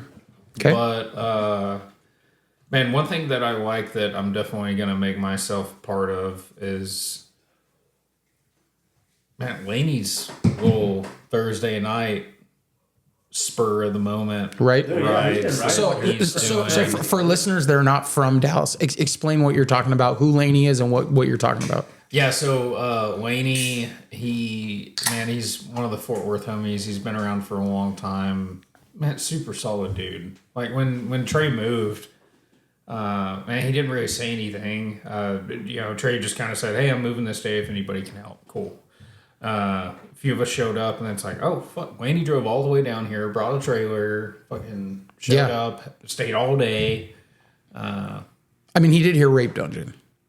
Whoa, no, he was surprised by the rape dungeon. Yeah, and he was most people are surprised by. He was very glad that he came. So now he knows. Of course. But no, I mean, He's like, shit, I didn't even bring my zipper mask or nothing. What the fuck? Laney's just a stand-up dude, and he's always a good time. And, that's why we love him. But, man, I just want to let you know he was at Bike Night on Tuesday when you fags weren't. I know. I was at work. I had to go. I had a physical. I was in the fucking ICU waiting which I haven't had too, in 4 years. so. So I was a little worried. But I get it. Got your balls fondled? they sonogrammed my balls. Oh, so you didn't cough? No. Or do they make you cough on the sonogram? No, they sonogrammed everything. They sonogrammed our necks, our chest, our No shit. abdomen, and then like our balls. I was like, this is crazy. Damn, full body scan. Yeah, dude. And I was like, hopefully, oh shit. Like, hopefully nothing hope I fucking pops pass. up. Yeah. Right. I was like, that was a little weird. I was like, oh shit. So, Yeah, but Laney, he, just, I don't know, kind of Just back a ride to why we series. always, Almost why like a we ride series. started fucking riding motorcycles and shit. So he'll find like a cool burger spot or something. He's doing. Excuse me. He's doing what used to happen when I came before y'all. Yeah. Of course. We used to go to random places or Glen Rose or all the time, and it just, I don't know, overnight just stopped like that before y'all showed up. So he's kind of bringing back what we used to do. You guys did that during the week? Yeah, really, dude. So like I remember when I first got here, I remember Kano used to be on the bikes. Kano organizing like going on a Glen Rose run. Yeah, and that was good, cool shit. Awesome. I would like not drive my truck at all. Like I would feel bad, and my truck could just be. Well, I had to jump. You gotta jump it off. Yeah, when you get back. I would be on the bike for the most part, and like we just don't do. Will you grab me one? We're bush lighting it tonight. So I applaud Laney for we're honestly, all right. you know, and this is what I've been trying to tell everyone. You need to stop asking for people's input and you just fucking do it. Mm-hmm. You can't be like, hey, what do you think you're doing? Because all of us have leadership qualities and we all have input. But you have to be like, hey, we're going here and we're riding. Yeah. So I'll applaud him for doing that. And just like, hey, man, hey, you might know something on the way there. Yeah, we can stop by. But honestly, this is where we're going. If you want to show up, do it. And if not, fuck you. I think where some of that got, I don't know, just to the point where it didn't happen was, you know, I've been frustrated a few times. Like I go in the group chat and it's like, hey, is anybody doing anything today? And then it's like, well, yeah, a few people get on. They're like, yeah, I want to ride or whatever. And I'm like, cool, let's go to this spot. Or I won't really say that. I would ask, hey, what do y'all think about going out here? And there would always be somebody that goes, no, that's far from me or whatever. Yeah. But then I would let it all get fucking derailed with That's all somebody fault. else's fucking suggestion or whatever. Yeah. Where it would have been a little better if I would have just said, hey, you know what? I'm going to be here at 4:00. Yes. You got to put your nuts on the fucking table and be like, hey, this is where we're going. And Laney does that every fucking week. So I like it because he was, you know, he was doing the bike. Go, he was doing the go. bike night on Thursday, and then you know some things changed with that, and he was like, you know what? Motorcycle's supposed to be fun. It's about riding and having a good experience. And the problem is people it had turned into like just a bunch of drama that kind of didn't make it fun. So he said, you know what? I want to get back to doing something that's fun. And that's just riding my motorcycle and checking places out. And if you guys want to come, you can come. And if you don't want to come, I'll go by myself. I don't really care. Yeah. And I respect it because, I mean, he's checking out cool places. He's having a good time, and it's getting him back to the roots of why he loves motorcycles. Put miles on it. This is what you fucking buy these $30,000 motorcycles for. You know, you fucking put miles on them. You don't sit there and wear your jean shorts and your New Balances. And you're like, yep, that's my black Road Glide. Says the guy with the black Road Glide. Yeah. Don't be fucking jealous. Don't be jealous, losers. Yeah, black Road Glides. Hey, man. Yeah. So, anyway, so I'll ask you this. So. In opposite of that, I'm going to say this. My birthday is July 7th. Now the 4th, there's something that's going to be going on. I'm going to be out of town because I have a Busted Knuckles event that weekend. Mm-hmm. I'll be in Indiana. But the following weekend, which is the 11th. What part of Indiana? Man, I have to look it up afterwards. I don't remember. That probably won't be bad. No, dude, and you know what's crazy? Sherry wants to go with me. So so literally I get back the Wednesday before the 4th. I go to work on Thursday and I'm off on Friday. That's not bad, dude. To go up to Indiana. Yeah, that's cool. bad. That's where Eric, one of the stunt riders, is from. And the show is literally like in his backyard. His hometown. Yeah, so it's his hometown show. Yeah, essentially. Yeah. So, cool. So he lives in South Indiana, just over the border from Louisville. This is in Indiana, but it's pretty close. Fort Wayne. I'm sorry. It's somewhere in that area. Well, I know I'm going off a side thing. But what I was going to say was, so the weekend of the 11th, 12th is the weekend that I'm probably going to celebrate my birthday. So my question is, I didn't do it this past year, but the year before, that's what we did. We all met up when we went to Leona's. Yeah. Y'all are more than welcome to go. I don't know what you guys got going on. I would either like do Leona's or I would like to either do like ride out to Leona's for dinner. I'll be off that day, so yeah, I'm down. We can either do that, or we can do like a ride out to a barbecue spot somewhere. That doesn't have to necessarily be in the Metroplex. No. Like on a Saturday. On Saturday. Get together on a Saturday. Saturday the 11th? Yeah. Is that what you're saying? Yeah. Yeah, that'd be cool. We could definitely do something like that. I think it'd be cool to just be able. Once again, it goes back to just no expectation. But I'll put it out there and say, hey, if you guys want to go, it's my birthday. I'm gonna ride to either Leona's for dinner. Mm-hmm. The ladies are more than welcome. I haven't been there. The ladies are. You've never been to Leona's? No, I haven't. I haven't either, dude. You've never been to Leona's either? I thought you went. No, Leona's is like 2 hours from my house too, so it's not even that far. I know. Are you serious? Yeah, bro. We're some of the Texas stuff I know. I'm heavily in Texas, but some stuff I just want to let you guys know. I can't believe that I've had a birthday at Leona's with Riley and y'all fucks haven't been there. Damn, it's crazy. If she rode, fun fact, I don't know if you know this. She literally was coming back from Durango. Yeah, we were. And that morning, went out her way. She left Amarillo, came straight to Midlothian, met us, everything still on her bike, and went to Leona's for dinner for my birthday. Yeah, and I did. That's a real friend. And I was in Colorado that day too. Yeah, right. We were on like opposite side.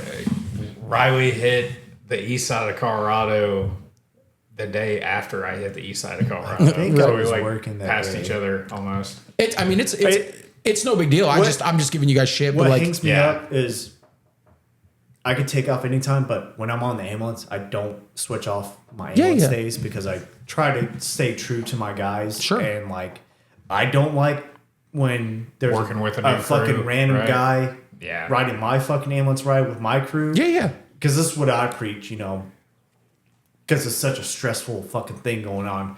And we all work together. I don't. Having a good cohesion with your team. Like and switching that up and having some fucking dickhead come ride with him and ruin the whole fucking dynamic. You're working South Oak Cliff. You got to talk to people a certain way. You can't fucking be sweet on them. You can't fucking be a little bitch. Sometimes you have to be there and like, I'm not gonna go on tangent, but you know what I mean. I don't try to fuck with my crew like that. And then fucking y'all work fuck well off together. on their So stuff. I'm with you, Trey, because when I was a team lead for our crisis intervention team, in my previous job, you've got guys you work with and they know how you operate and you work in tandem. They already right? know what else I don't need like one of my guys is going to be off and you're going to put me someone from the B team that I don't fucking work with that's going to come in and fuck up the vibe or say something stupid that I'm now going to have to fix. Like off the rails, or some guys just off the rails. I'm like, hey man, you need to go the fuck home. Yeah. Right. I don't know what you need to go do. Go fuck your wife or something. Get the fuck out of here, dude. Because you're just making everything worse. Yeah, I can imagine that. That could be a little frustrating. And that's 24 hours dealing that on the ambulance. Right. With someone. It's just you and that guy. You're like, I fucking hate you right now. That gets really old. I bet. But anyway. Dude, so we're gonna have to do some two-wheel things. I think that would be good. I think it'd be cool if you guys have never been to Leona's. We can do that again. I loved it. Yeah, I'm down. Just get ribeye. Dude, that's all they serve is ribeyes. I know. Tell them how big you want If it. you want to make a day of it, you could. Well, that's what we kind did. of met up around my place and just hit back roads and went south. Yeah. Hit up a brunch spot and then just ride the back roads and kind of loop around and then hit Leona's and bam, 45 straight up back home. That's what we did last time was we kind of left early and we took like a long route through the back roads, and then you got to get there a little early and get in line. It's not anything fancy on the inside. It's going to be a very hometown kind of place, but you're going to get a open fire, wonderful fucking ribeye. Yeah. You don't even pick your sides. You're going to get like these roasted garlicky potatoes that are amazing. And you get like you get a roll and then you get this little side salad that comes out of like a pre-mixed shit in a salad bar. I know. Bro, it's legit though. Like it's such a good spot. I'm so about places like that. I hate when you go somewhere and it's like, oh, they got Asian food and fried chicken and steaks and barbecue. Yeah. It's like, I'd rather you order something there and it's like half-assed and it's like, man, did I get the wrong thing? Yeah. It's like, man, just do the good thing. I'm coming to a restaurant because I want it to be good. If it's something I can put in the oven that I bought at fucking Walmart in the frozen aisle, that's the quality of whatever I ordered here. Yeah. I'm mad at you now. I'd rather be at a smaller place than a fucking big place, like a fucking Cheesecake Factory. You're like, that menu is way too fucking that's big. my problem with when you have three things. Yeah. You do those three things very really fucking well. Exactly. Dude. That's the problem I hate with places like Cheesecake Factory or like Boomer Jacks or like one of these chain places. Like, dog, Chili's. there's no way you can make a burger ribs and lasagna all top notch. Like, That's a very hard get the fucking thing to- fuck yeah. out of here, This bro. shit's Stouffer's, bro. That's like the biggest thing. Like if you ever watch Chef Ramsay, you know, when he Yeah. goes rescues the restaurant, he's like, your menu is way too fucking big, and you're not that good of a chef. Sorry. Yeah. Close that shit into like five items. Tighten you up, know? like dog. fast Tighten food. it. Yeah, Tighten and up. you expect You that look to be at- a fucking chain like that too, with fucking people that are just there to do a paycheck. Not fast gonna be food. that good. You look at McDonald's and Chick-fil-A. The menu is not that big. Per location, those fucking Chick-fil-A's make about 10 times the money that a single McDonald's location makes. But I mean, what is there? They have a Nuggets? whole chicken patty. You can get a nugget, or they have some grilled chicken.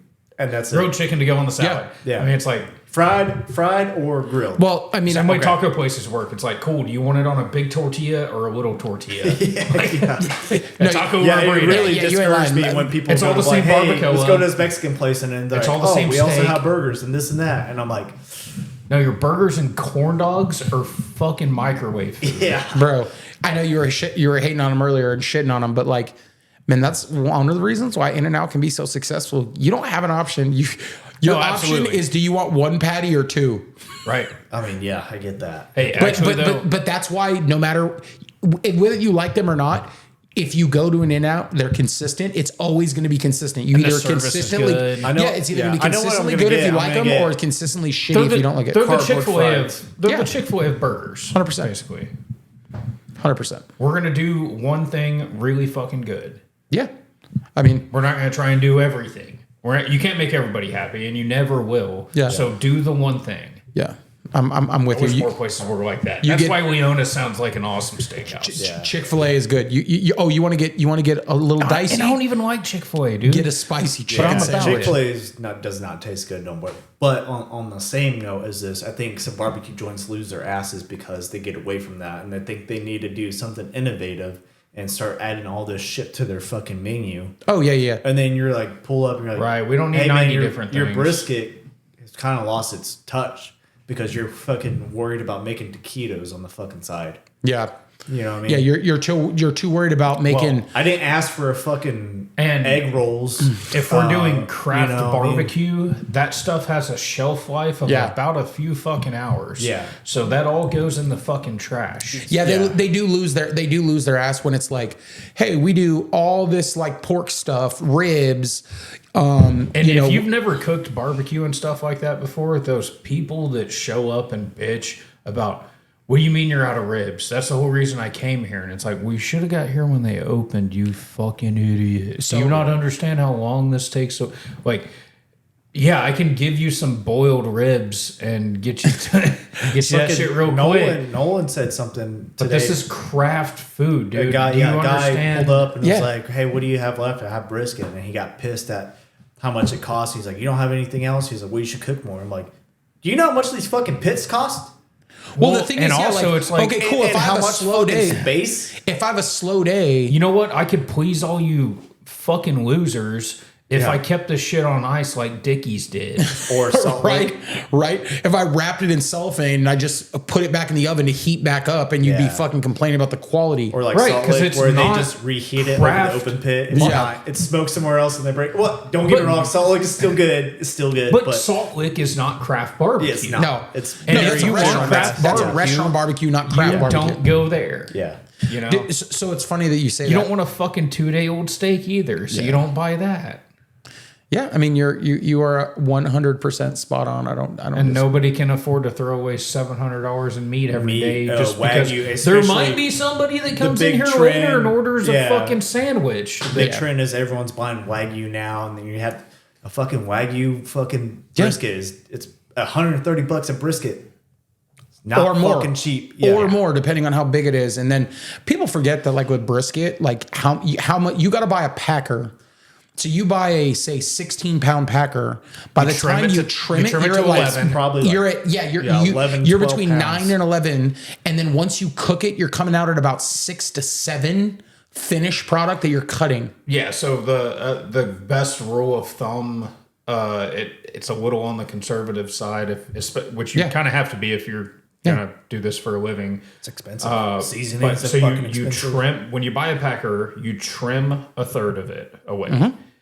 Then by the time it cooks down, you lose another third. So if you buy an 18-pound packer, you can plan on having 6 pounds of prime product to sell for finished somebody. product. Yeah. That's why when you go to a restaurant, it costs $40 a pound for prime brisket. Yeah. When you eat craft barbecue, Man, it's been a minute. I remember that rule, and that's why I was just trying to remember from my head. I'm like, if you was 16 pounds, you're gonna trim down to about 11. Once you're done cooking, you're gonna be like 6 to 7 pounds. Yeah, that's It's expensive, and also seasoning. It's fucking Oh, yeah. expensive. Yeah, I mean, And shit ain't pits cheap. are You have to expensive, mix wood's your own. expensive. Yeah, hey man. yeah, that's true. So funny story with that is when Harley and Sydney were in town, and we were gonna go to Moto Loco, and then Vincent was out of town because he went to the memorial. All of a sudden, Harley's like, "Well, let's go get some barbecue," and I was like, At "Yo, 8 dog, o'clock at night? yo, dog." That's Not a good idea. Yeah. Not a good idea. You are asking for disappointment if you think you're going to go get some fucking barbecue at 8 p.m. Yeah. You're getting the sloppy leftovers at that point, and it's going to be it's been in the warmer all fucking day. It's not going to be great. The Like, only place you could probably pull that off is like probably Terry Black's. so you could go to Terry Black's. You could probably go to Hutchins and get a decent meal. It may not be great. I don't think Hutchins is that great. I'm Whoa, sorry. I fucking said it. Whoa, Sherry gonna be coming at you. Yeah, y'all can come at me all you want. whoa. I've never been, so I can't talk Yeah, shit. I don't think it was that great, man. I am, though. Yeah, that the place Texas sucks. Twinkie was good, but I mean, I think the flavor to me just didn't hit. So I'll say this. And this is from someone that comes from West Texas, which is nothing but mesquite stuff. So no, I get you, when I want something, I want heavy smoke and heavy bark. I don't. bro. Yeah. No, I'm with you, but there's no way that I would ever hear. I never thought I'd hear Trey say Hutchins wasn't all that, but Terry Black's is. Terry No. Black's, Hold on. I did not say that. Terry Black's, I would say, is a standard of like, this is Texas barbecue, and they're always consistent. Does that make sense? Yeah, consistently expensive. Yeah, they're fuck. Well, look where they're fucking at down in fucking Bro. Deep Ellum, Dallas, dude. So I'm gonna say this hot take. This is my hot take. Terry Black's only does beef ribs good. Everything else there has been mediocre at best, but at least and it's overpriced. yeah. It's to me, it's so if you people that say Terry Black's is good are the people that are not from Texas that eat Texas barbecue and like, oh my god, this is the best thing I've ever had. I think it's consistently good. If Man, that makes sense. I cool. It's to me, it's C plus, B minus at best. But I don't eat beef ribs. I don't eat beef ribs that often. Like they're okay. The best beef rib I ever had was actually in Lubbock at the Shack. Yeah, that was the absolute best fucking beef rib I've ever had in my life. But I don't like beef ribs because I don't like all the collagen and connective tissue, and it gets kind of slimy. I don't really like that. Okay. I love fatty brisket, but the same reason why I don't eat beef cheek when it comes to like Hispanic food. It's just to me it's too slimy. Okay. So I like fatty beef, but I don't like slimy beef. Yeah, I get what you're saying. I don't like that either. Right. I don't like that. So that's why I'm not like a huge beef rib guy. But if I tell people if you like beef, if beef ribs are your thing, go to Terry Black's. I'll do a beef rib if I have someone else to do it with, not just like myself. It's not something I sell out. You know what I instantly where I'm going to barbecue joints. I'm like, all right, give me your turkey. We're doing We're doing the Trey trio. Yeah, we're doing the Trey trio. Give me your sausage, and I'll judge you off of that. Don't give me your wild shit. You know, I don't need your fucking Twinkies. Everyone can make a fucking Texas Twinkie. Don't get me fucking wrong. There's nothing special, dude. So if you haven't never been to Hurtado's, the one thing that I do like that they make that nobody else does is fucking smoked quail. Yeah, dude, that shit fucks. Man, I bet the Leroy and Lewis, they did tri-tip. Oh man, so good. And I've been making a lot of tri-tip here. You are, yeah, I know. I saw that, you dickhead. The next time I see you make your wonderful wife, a fucking tri-tip, and I don't get invited over, you're getting kicked in the shin next time I see you. I'll call you over. Dude, I love because honestly, tri-tip. tri-tips at H&F for a good size is $20. Dude, I remember when those used to be like $11. And you smoke it like almost like a Triscuit, like almost like a brisket, but almost into like a steak consistency. Man, you get some really good slices. So I used to do the same thing. I used to do like I used to smoke my briskets until you get that internal like 115, 120, and then just hit it with a hot sear. Yeah. And you'll get that smoke flavor, but it'll still be medium rare. Yeah. And then cut it, bro. So good. I'm sure Nikki schooled you. You already knew that with briskets, you have to cut. You have to cut them in half when you're done. You have to cut them and you have to cut and you have to cut them in soup. No, we're talking about tri-tips. You have to cut a tri-tip because the grain goes two different directions. It does. Well, yeah, similar to a brisket. Yeah, like a brisket. Dude, they're so fucking fire. Good tri-tip. Oh, dude, it's one of my favorite things. And making a tri-tip sandwich after that. Oh, dude, it's been sitting for a couple days. If that stuff gets better. If you make a tri-tip sandwich on like a really, really good quality like French bread. Yes, her grandma flew in from California. Or sourdough roll. Brought in one of their favorite bakeries, a whole loaf, and the whole week I made them a tri-tip. Bro. See, you guys got me all fucking salivating.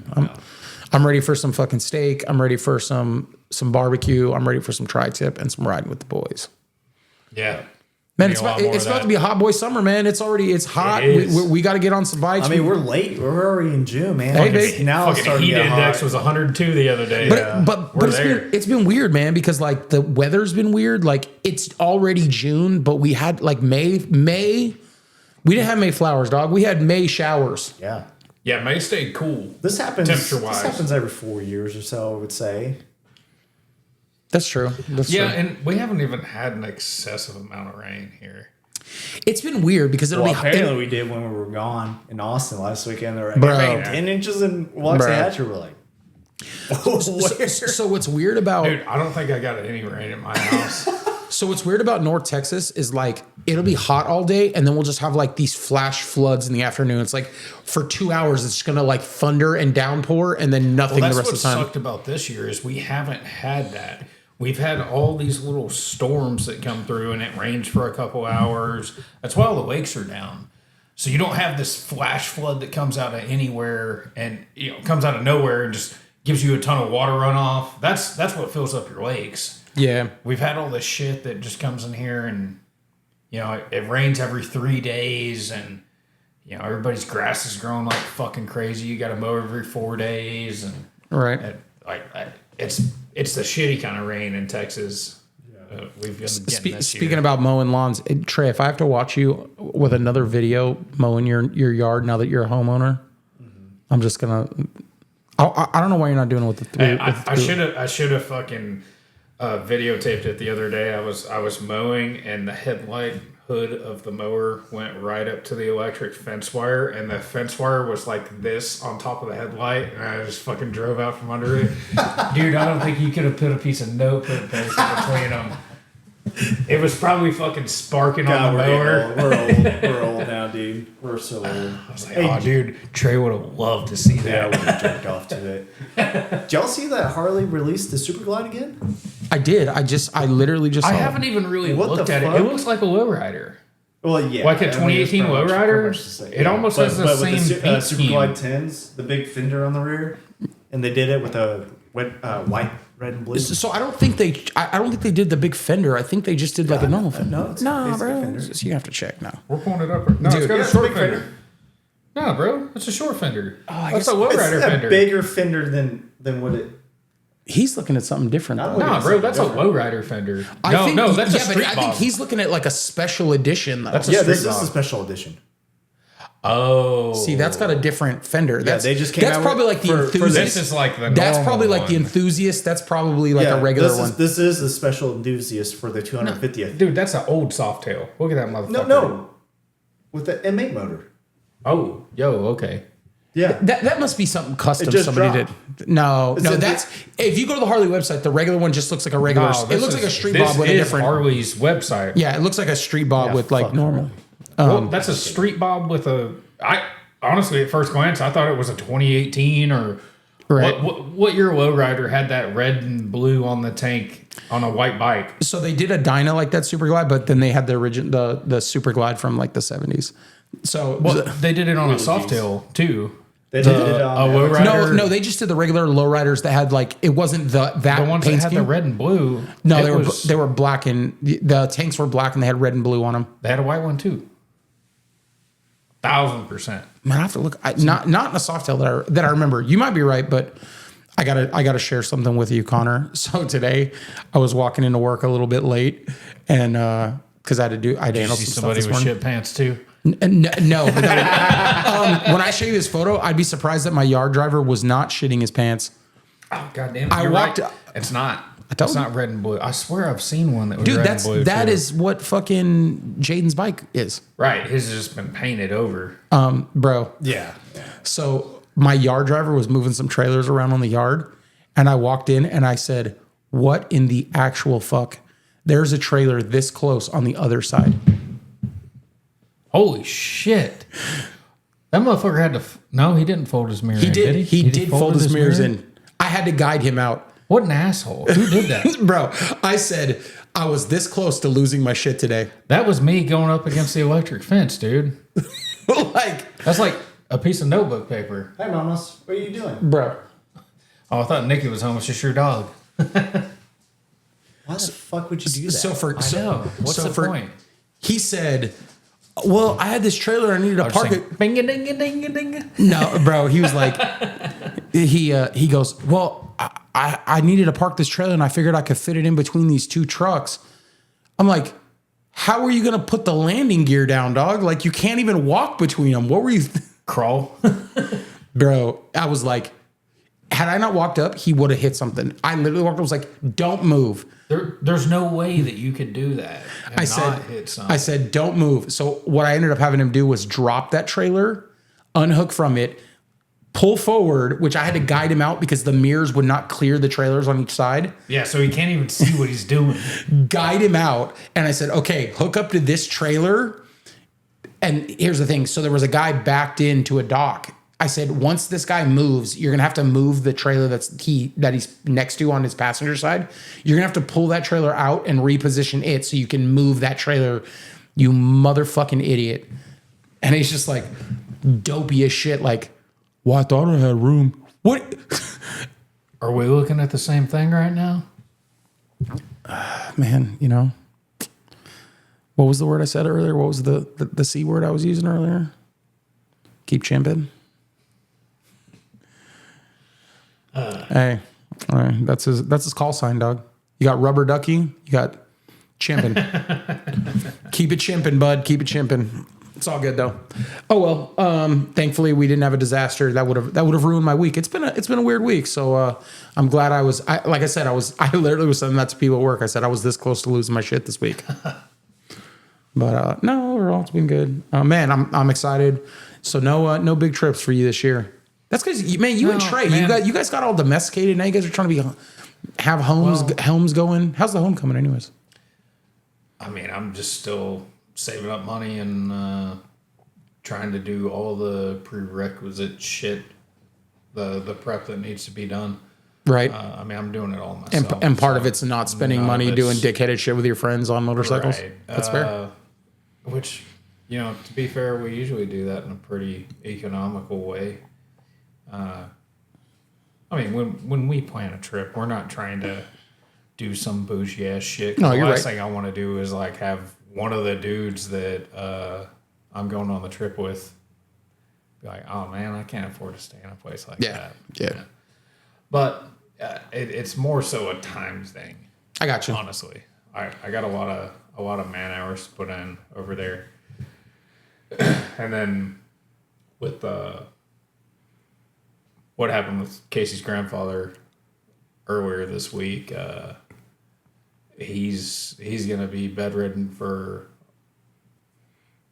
the foreseeable future. I'll say, as an old man myself, the recovery times are a lot longer when you have an injury. I mean, he got ejected from a vehicle at 91, and he's got a broken hip. At 91 years old, not 91 miles an hour. Right. He was probably doing 7 and got hit by a vehicle doing 70, roughly. He ejected from a side-by-side. Yeah. It's wild. Broke a hip, broke 2 ribs on each side, 4 total. Broke at least 1 vertebrae in his back and at least 1 in his neck. And the word I got was that today they did some temporary hip surgery. I don't know how that works. But they're going to try and fix his back before they go do the permanent hip surgery. Oh shit. And then, so I all of that's up in the air right now. and with all the property and the cattle. Oh yeah. So whatever, you're going to be putting in that work over there. Yeah, more than usual, more than likely. So, Trey, you got any motorcycle and any 2-wheel planning coming up? You said you're probably not going to Sturgis, but you got anything else coming Yeah, up? probably not. Really, no. Not for this year. Got a wedding to do. Pay for it. You got a date for that yet? Yeah, November Okay. 7th. So Okay. that's Man. coming up, and just want to get the house dialed in. Really, honestly. You guys, yeah, we get it. You're trying to be in home and garden. We get it. Yeah, it drives me nuts. Well, I'm going to tell both you guys, man, if you want a little bit smaller thing and you want to have a good time with a bunch of good people. I mean, obviously you guys both hung out with Rusty and Chelsea. You know them, and then Danny's good people and whatnot. We're the weekend of the 16th through the 18th. We're going to go to Joplin. We have the East versus West again. That's a good time in Joplin. June? Yeah. No, July. Oh, it's July. That's in 5 fucking No, days. it's dude. in Thanks for fucking right. dropping this in 5 it's on days. like a Tuesday. I mean, I know Joplin's only, what is it, 8 hours? Not even, dude. It's like literally, I think it's like 7. 6 hours. Yeah. So yeah, like last year we had a good time. Last year, Joplin, Texas? No, I'm just kidding. last year, Jacob, Blake Burns from Houston, Cole, me, Matt Van Buren, that's Deuce, 6 hours from here. Deucin, Katie, was there, Steve, right? all went there. We met Palmer there because Palmer lives in Missouri. And we had a great time. Jessica from Cali rolled out, met up with Rusty, Megan, obviously the homie at Speed Dealer, Danny, Lindsay. Man, just a really good time ripping around town. It's really a cool event. They do a bike night Friday night. Then Saturday they do the event. Downtown Bike Joplin. night, dude, bike night. Come on. Well, and when I said I wasn't, like, I didn't have any trips on the books or anything like that, I mean like my. Like when I take a I week get you off, long that trip, gives yeah, me yeah. that gives me 10 days on the road. Yeah, at 6 least, hours. Yeah, maybe that's what 11. I'm not. Yeah. No, that's why I'm saying that. That's like a good weekend rip. It's because the thing is, what we did last year was we kind of took the long way. We went up through Talamina and Spend then all Friday getting there. Yeah, or so something. we went up through Talamina and then we hit the pig trail and went. So we took like the long way to get there. That part of Arkansas is beautiful. By the way, Granted, it was raining and it doesn't matter. I don't give a shit. no, it was good times, but it was just funny because like, man, When everybody gets in that mode where they got to haul ass, maybe it's not so great. But, yeah, Cole's Cole and Cole goes fast, doesn't give a shit if it's in the rain or not. And I'm like, look, Yeah. dog, there's things that I'll do that are dangerous, but riding fast in curvy roads in the rain is not one of them. You don't know. Yeah. Well, and just on top of it, because anytime you're riding a bike through some of those roads and you're with guys that you're going to push it kind of up to the edge. The last thing I want is the variable of wet roads. Because, I don't know if you know this, the pig trail, when you're riding through there's a lot of like the mountain runs off. So you're laid over in a turn and all of a sudden you've got this river running across the road. I mean, it's scenic byways like that too. Yeah. You'll have a washout that's going across the road. And, depending on how heavy the rain was the night before or a few hours before, it might just be a little water or it might be, inch and a half rock. That's across the road. You have no idea. A big trip to me is like I'm spending thousands of dollars, not just like a few $100s. Thousands of dollars on any trip. Man, I'm not gonna lie. So this trip I'm about to take, that's why I'm trying to watch my money because like, man, I'm literally it's probably gonna be thousands of dollars. I'm probably gonna spend close to $1,000 in fuel. See, well, I'm a cheap fuck. I'm not gonna spend money on a place to stay when I have a tent. So I'm with you. Except I'm going with a group that has some ladies, and I love Rusty, but Rusty's like, I'm too fucking old to tent camp.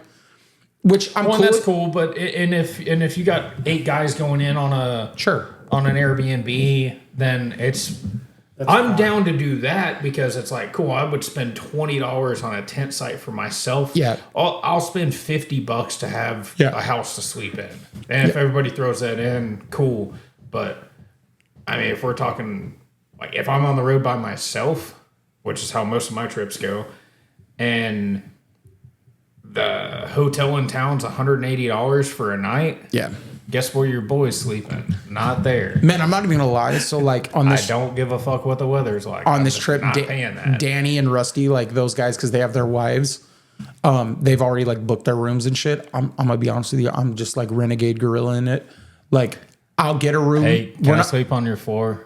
That's Can I sleep in your You bathroom? guys got a cup chair? I'll sit in. bro. Sleep. I don't. What's your bathtub look like?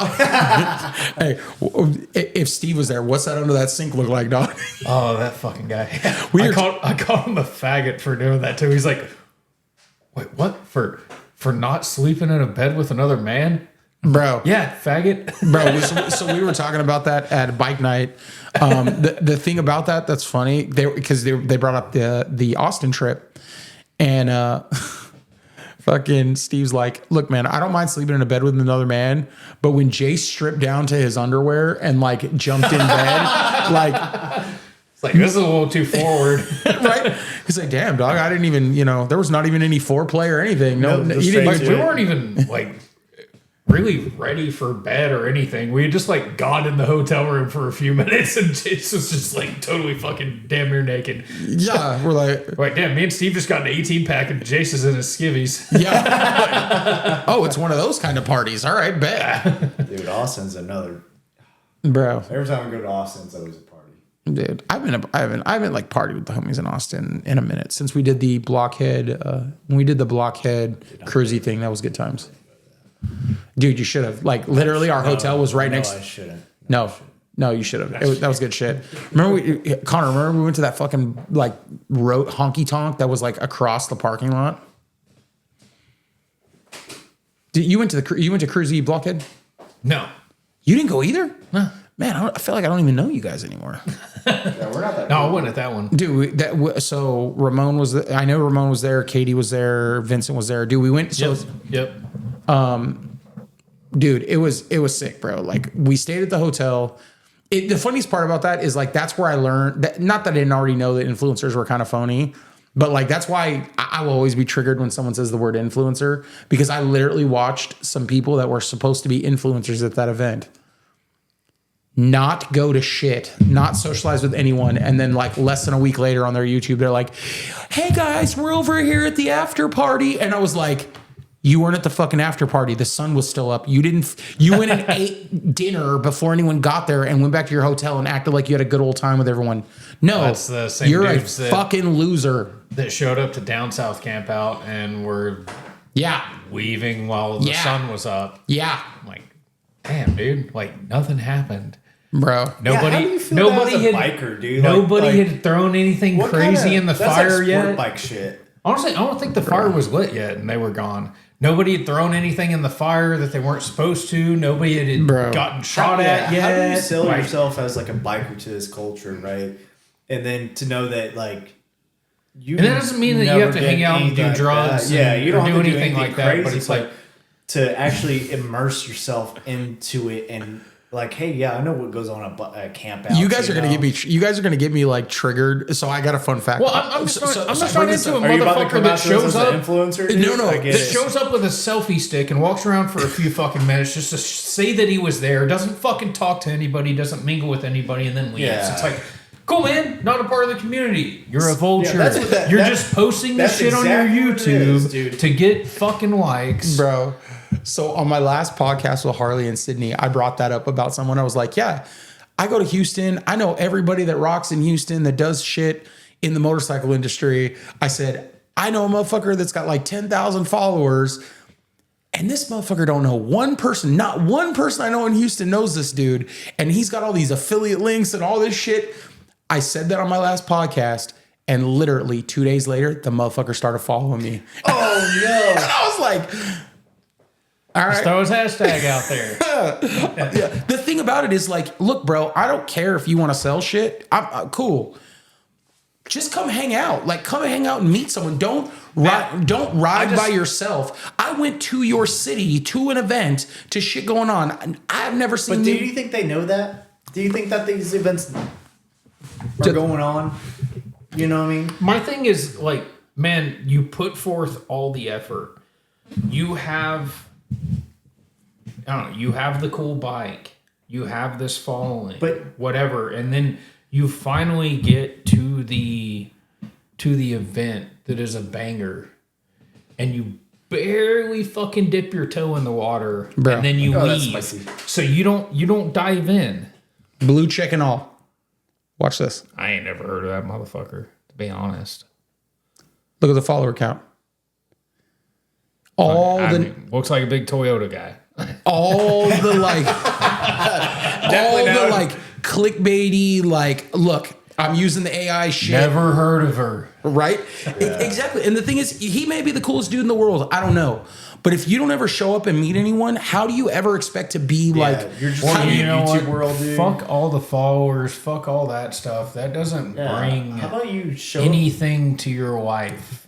Could you imagine being on your deathbed and then like to know that your whole persona is just being on YouTube and you actually followers never made a for the AI videos you posted, and you think it's not even your shit. You're actually really tight with these companies, and then people like us show that up make and money like, hey, off you and don't care about you. Yeah, and you know, I never bought some of this stuff from these companies. They're like, hey, you're coming to our party, right? And the guy's like, oh, the party, and you're like, clearly you're not fucking invited, dude. Yeah, because you're not that cool of a dude. Well, but you're pushing out this persona that you're some big it guy. You know what I mean? So I'm gonna say this. It's weird because they're like, not all like that. As I make not all of them as like I make that, content, there are annoying ones that are there are businesses that like want to work with me and will do like affiliate links if I want, and I have some, but I've never like I don't post them because it feels cringy to do. OnlyFans? I mean, Feet Finder. You got to be in the circle to get Devin's OnlyFans. Yeah. Hey, Feet Finder, dog. That's the plug. That's the plug talk. Man, speaking of plug talk, I should talk about some social shit with that. That shit's funny. Fake ass fucking divorce by Adam fucking 22 from No Jumper and fucking Linda the Plug. Do you even know who those people are? Oh, yeah. No, that was all fake. I don't know what the fuck you're talking about. Dude, I could tell you that was fake when she didn't know how much money she made. I'm like, bitch, you're on OnlyFans. You make $3,000 a month. Get the fuck out of here. Who the fuck is that guy? Who the fuck sells their butthole for less than $3,000 a month? No, she makes way more than that. There's probably just so. Who the fuck are you talking about? Give me a little fucking rundown. Man, I'll have to do that after. It's a long shit. It's pretty funny though. This is a dude that like has a podcast and it's pretty well known, but it's wild. Yeah, it always turns into a fight or someone getting kicked out. But essentially staged bullshit. Eventually, his wife was doing OnlyFans, and then she went into like straight porn. What got to this is they have a podcast together called Plug Talk, where they have porn stars on and they like interview them, and then they have sex afterwards together. Sick. So, but here's the funny thing. Are you trying to tell us something here, Devin? Hey, what OnlyFans are you subscribed to? Right? But man, I will tell you. So what's fucked up about it is like he was doing Plug Talk with his wife. Devontae 22. Right. Hey, this is about to take a whole plot twist. I'm gonna tell you this. Cameras and he's about to tell us about the episode he was on. he was doing Plug Talk, and then like, so his wife was hooking up with chicks and him. Well, then his wife decided she wanted to do another porn with another guy. Natural escalation, right? Mm-hmm. Where do you think she went? The first place she went, Adam 22 is a white guy. Does it look like these microphones that we're talking into right now? Dude. So that like a tree stump. So yeah, of course she goes there right away. So it was a big controversy, and then then they were basically like selling this. They were trolling this whole situation about like that she was leaving him because she's hooking up with black guys now, and all this. It's all staged, dude. Yeah, no, I could tell. But you said Plug Talk, and that's the name of their podcast. That's why. Funny. That's why that was funny because her name is her stage name is Lena the Plug. Oh, okay. So Plug Talk, right? Yeah. Anyway. It's all fun and games till you party naked. Wait, we're not like filming any kind of scene after this podcast, are we? Devin said he didn't bring any cameras, but as soon as this ends, he's going to pull out a camera. I thought it was weird that he brought in all this fucking audio equipment and he has this bottle of baby oil. Yeah. I brought the baby oil. And he has a sticker on it that says "I like to party naked." What is that? Is that pills? So I just want to let you. I thought that was just Adderall. I just want to let you know. I already took 3 of them. I said I didn't bring the stuff for the video, but that I didn't. I always have a camera Oh on my me. god, I fucking know. Connor, we're trapped. All right, Trey. 4K baby, dungeon room My own time. house, dude. Trey, those beta glasses are a little weird right now. Yeah, they're actually, I've been filming this whole time. Dude, I'm Surprised, Connor, we're in on it. Yeah, this is a little weird. Yeah, I feel trapped. Is this why I'm in the corner away from the doors? It's like Frank Castle. Wait. No, Yeah. no. So the part that gets me is like meta glasses are so old. POV porn's been going on for decades now. Like, I just wish You you didn't like my POV? Yeah, don't plug into Trey's meta glasses. Yeah, he's got some shit from the van that you don't want to see. Yeah. fuck that. Shit content, dude. Literally. Actually, I didn't wear them this weekend, so. Real shitty No, he situation. knew better. Yeah. This shit was hilarious. Fuck, Just the like, sequence of everything that happening. Yeah, if Trey would have gotten the van with those on, we would have been like, what the fuck? Is Trey a cop now? Yeah. I'm a fucking fed now, boys. Cooked. All you're cooked for nothing. you guys are out of control. Absolutely nothing. Besides your California trip, do you have anything? Man, so I was telling him I'm doing East versus West in July. Yeah, we did say that. I gotta support the homies. Nice. You know, those are all my people. No, Bro, so what's even wilder is let me see if I'm off for that. to tell you how like the When is relation. it again? The 16th or the? I think it's July 16th is that weekend. Okay. If Dude, to tell you the relationship I have with those guys, literally one day I get a text message from Megan and she's like, "Hey, you have a sec?" And I'm like, "Yeah." Okay, Frank's gonna call you. I'm like, "Okay, what's going on?" Frank calls me and he's like, "Hey, can you do me a favor?" I'm like, "What's up?" He's like, "I need you to pick up a couch for me. Yeah, I remember that. I need you to pick a couch up for me." And I was like, in Dallas, "Yeah." who the fuck is buying a couch from 6 hours away?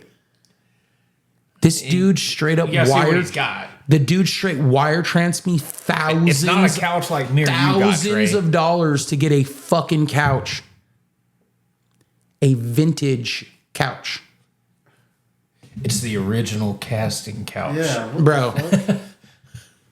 Bro. So He picked it up from Okay, hold on. when he you picked it up from the whorehouse in Bluffdale. When you go to when East versus West- me and Kano sat on. I'm not going. It's that couch. Dude, I'm not going. dude, okay, well when you go to House of I'm joking. When you go to House of Speed in Joplin, it fits the vibe. Bro. Vintage ass fucking couch. It's way cooler than the couch that Jace threw away at Born Free. Yeah, why we didn't take? I had was a a truck great and trailer. couch. I've had Bro. a truck and trailer there every fucking year. You're telling me I took it in a you did have a trailer I took that it year. in a fucking truck and trailer there. Yeah, I know. That was dumb. I told him he'd regret that. I have a And then, whole like a ass month toy later, haul. he Dude, told they me he still regretted have it there. They With still have it room, there. dude. In Oh, my good. understanding, I think they still have it there. They Yeah, did. somebody probably grabbed it and was like, "Yo, Put this in one of the cabins. let's I let's have a not burn fucking this one with toy all the hauler other that trash." I barely use a fraction with my two little minis in it. Man, I'm not gonna lie. This was the year before. So since I I've know had a truck and trailer there too. You did have a trailer. since we're 2 hours in, and I know that Jace is not going to listen to this podcast at this point, I'm going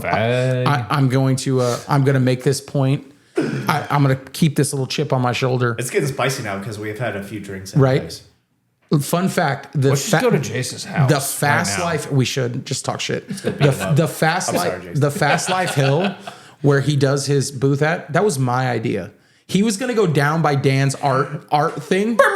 Yeah. Hit him with the air horns. I'd throw one more in there. Dude. So what happened was I pulled the couch there, right? He was going to set his booth up and he wanted to do it next to Dan's art studio. And I was like, his display when it was down by the Ives Brothers. The Ives Brothers. The first time we did it. Yes. I was like, Yeah. and I Not the told him, first year. I was like, I hey remember bro, the first like, year. that's not really a good spot. I was like, why don't you just do it up here on this hill? And he's like, man, I don't really know. And I was like, nah, bro, it's a better spot.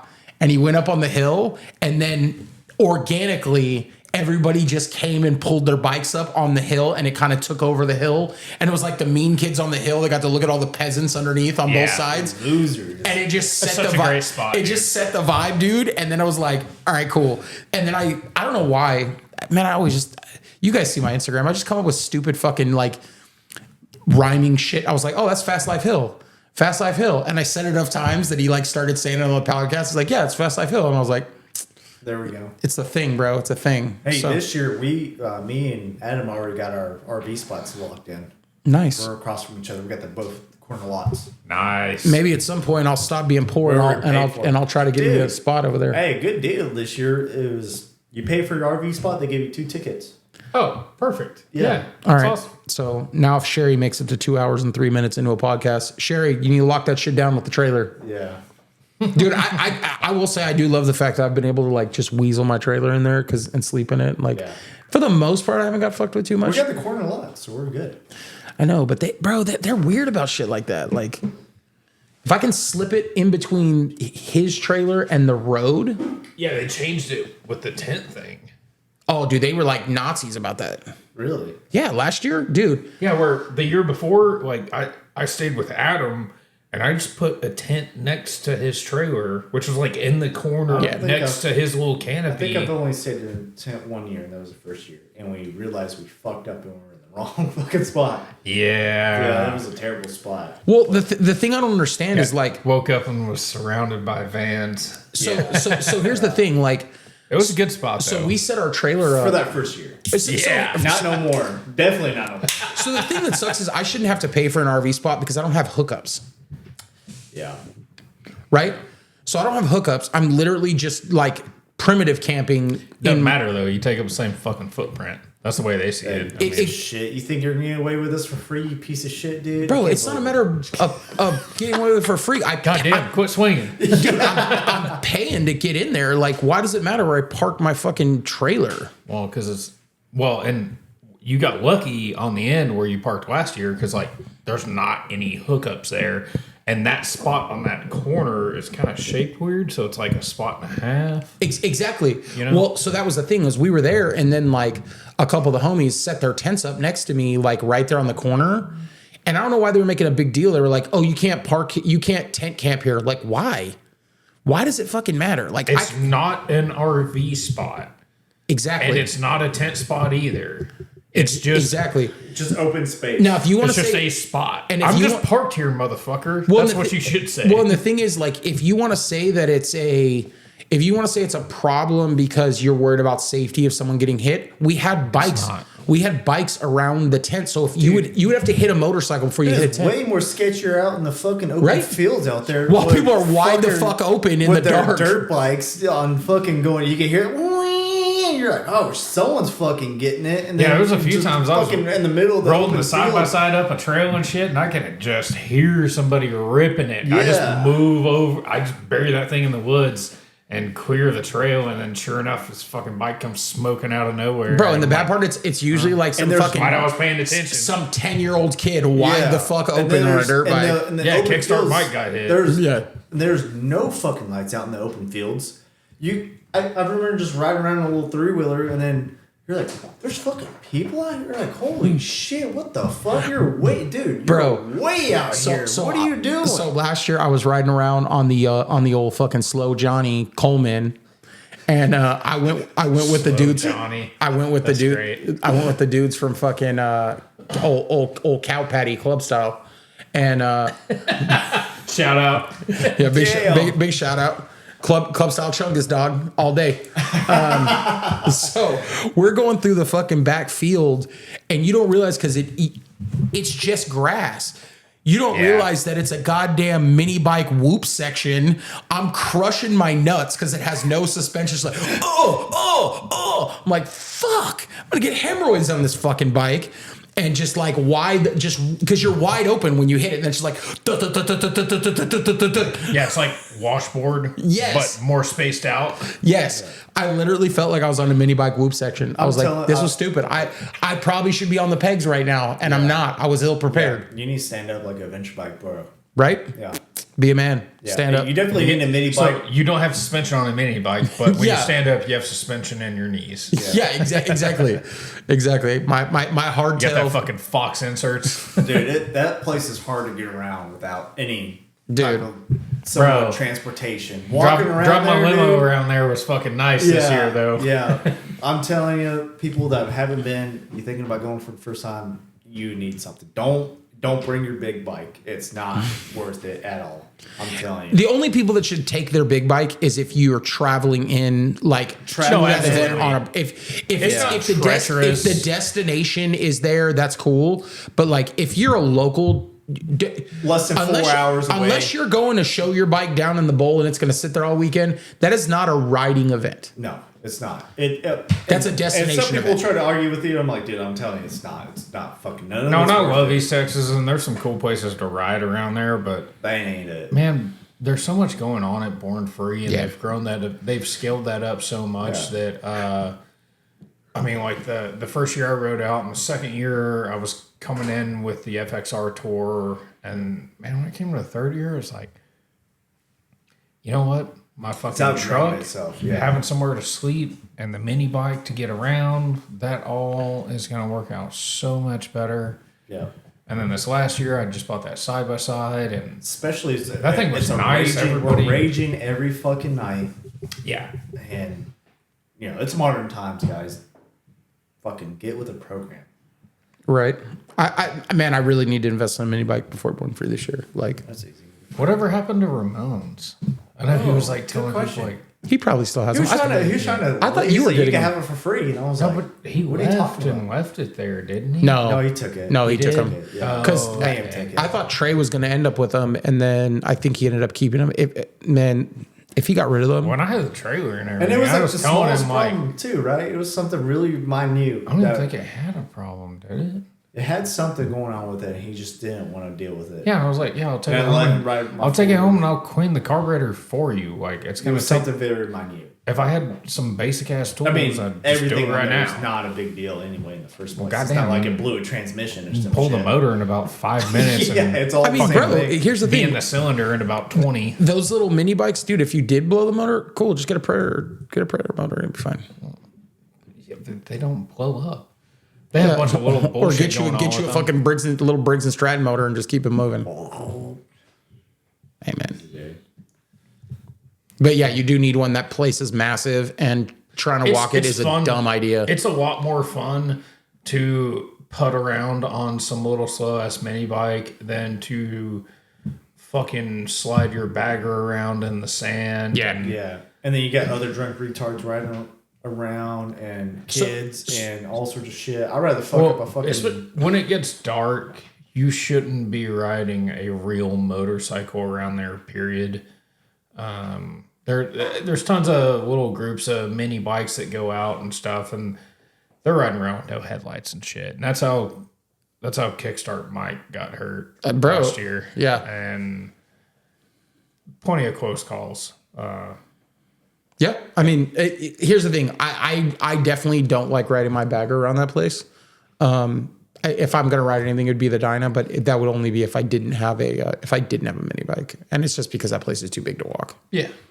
Yeah, I mean, you can do it, but it's definitely not like. it's a task, dude. Oh, It's not dude, fun. And yeah. it's gonna take you 20 minutes to get across. Oh yeah, And, Yeah. and At then, that point, well, especially when I if rode you're in having there, your own beers, and then someone runs out of beer, and then you look at across, you're like, oh shit, it's gonna take me 40 minutes. So just to go remember- there and back to get a fresh beer, and then have to come back. So if you when I don't have rode a in mini there- bike, make some friends with people like Connor, and you'd be like, "Yo, dog," because I remember that's when my fucking foot was messed up. You're like, "I'll be your driving Uber." that fucking limo around. Yeah. Probably didn't help that Sherry and Casey were like buddy, so they just fucking take off on that motherfucker. Yeah. So, man, that's looking forward to it. Born Free California, obviously, that's going to be fun. Born Free Texas is always going to be fun. Absolutely. We're What else we got coming up? I think that's a. birthday ride, man. We're gonna do the birthday ride. We're gonna have to do. Yep. Leona's. I meant Hit some event ladies. wise. I think that's pretty much it. All the. I guess I'll I have say to, that then is it? Are y'all going to Paradise Show? Whatever. The fuck? Paradise Roadshow this weekend. Yeah, Nah, bro. no. I'm not I into. can't swing it this weekend. That's why I made had the too much shit. That's why I going made the on. joke in the We got group. FIFA starting here, so we're out. That's why I made the joke in the group chat. I was like, I don't give a shit about hipster fucking. Oh wait, I'm going to Born Free California. Like, A pool party in Austin. Someone told me, I'm not gonna say who, but they were like, yeah, the room was like $1,400 for the weekend. I was like, Jesus Christ, dude. so one of our friends in our Stay in a group motel, that's crazy. said he's paying like $700 for his room. That's out of fucking control. For what? Bro, they'd buy you a penthouse. Choppers to be in the middle of the pool and chopper hose. That's kind of... I feel like that's a little contradictive to the whole idea of choppers. They're basic, they're simple, it's cheap, it's whatever. Man. And then Choppers are not cheap, dog. Yeah, not cheap. Yeah, but they're... If you do it the right way, they were intended to be cheap. But But sporty chops are cheap, but everything else is fucking expensive. yeah, if you're trying to get a fucking knucklehead or something like that, but I mean, you can build a shovel that's reasonable. Shovel or Evo is okay, reasonable, but some of that shit is fucking outrageous. Yeah, Dude. I feel like that kind of gets away from the... Or you want to wear Wrangler 1950s Wrangler jeans? Yeah, it's $100, dude. You gotta be cool like me. yeah, bro. I'll just buy some cheap ass Dickie fucking painter's jeans. That's been ripped and my nipples showing. $60 right there, bro. Bro, I guess that's not. I just don't like working on my shit just all the time to get there. That's my biggest hang up. So I had this conversation with... And I love figuring out problems, but I figure out enough problems at work to not want to get off, and then all I want to do is fucking work on my bike. So I'm going to say this, Trey. I had this conversation with somebody recently on a different podcast I did with Jace. For some people, they enjoy the tinkering with their motorcycle. I don't. I enjoy riding my motorcycle. I can work on my motorcycle, but I don't like to work on my motorcycle.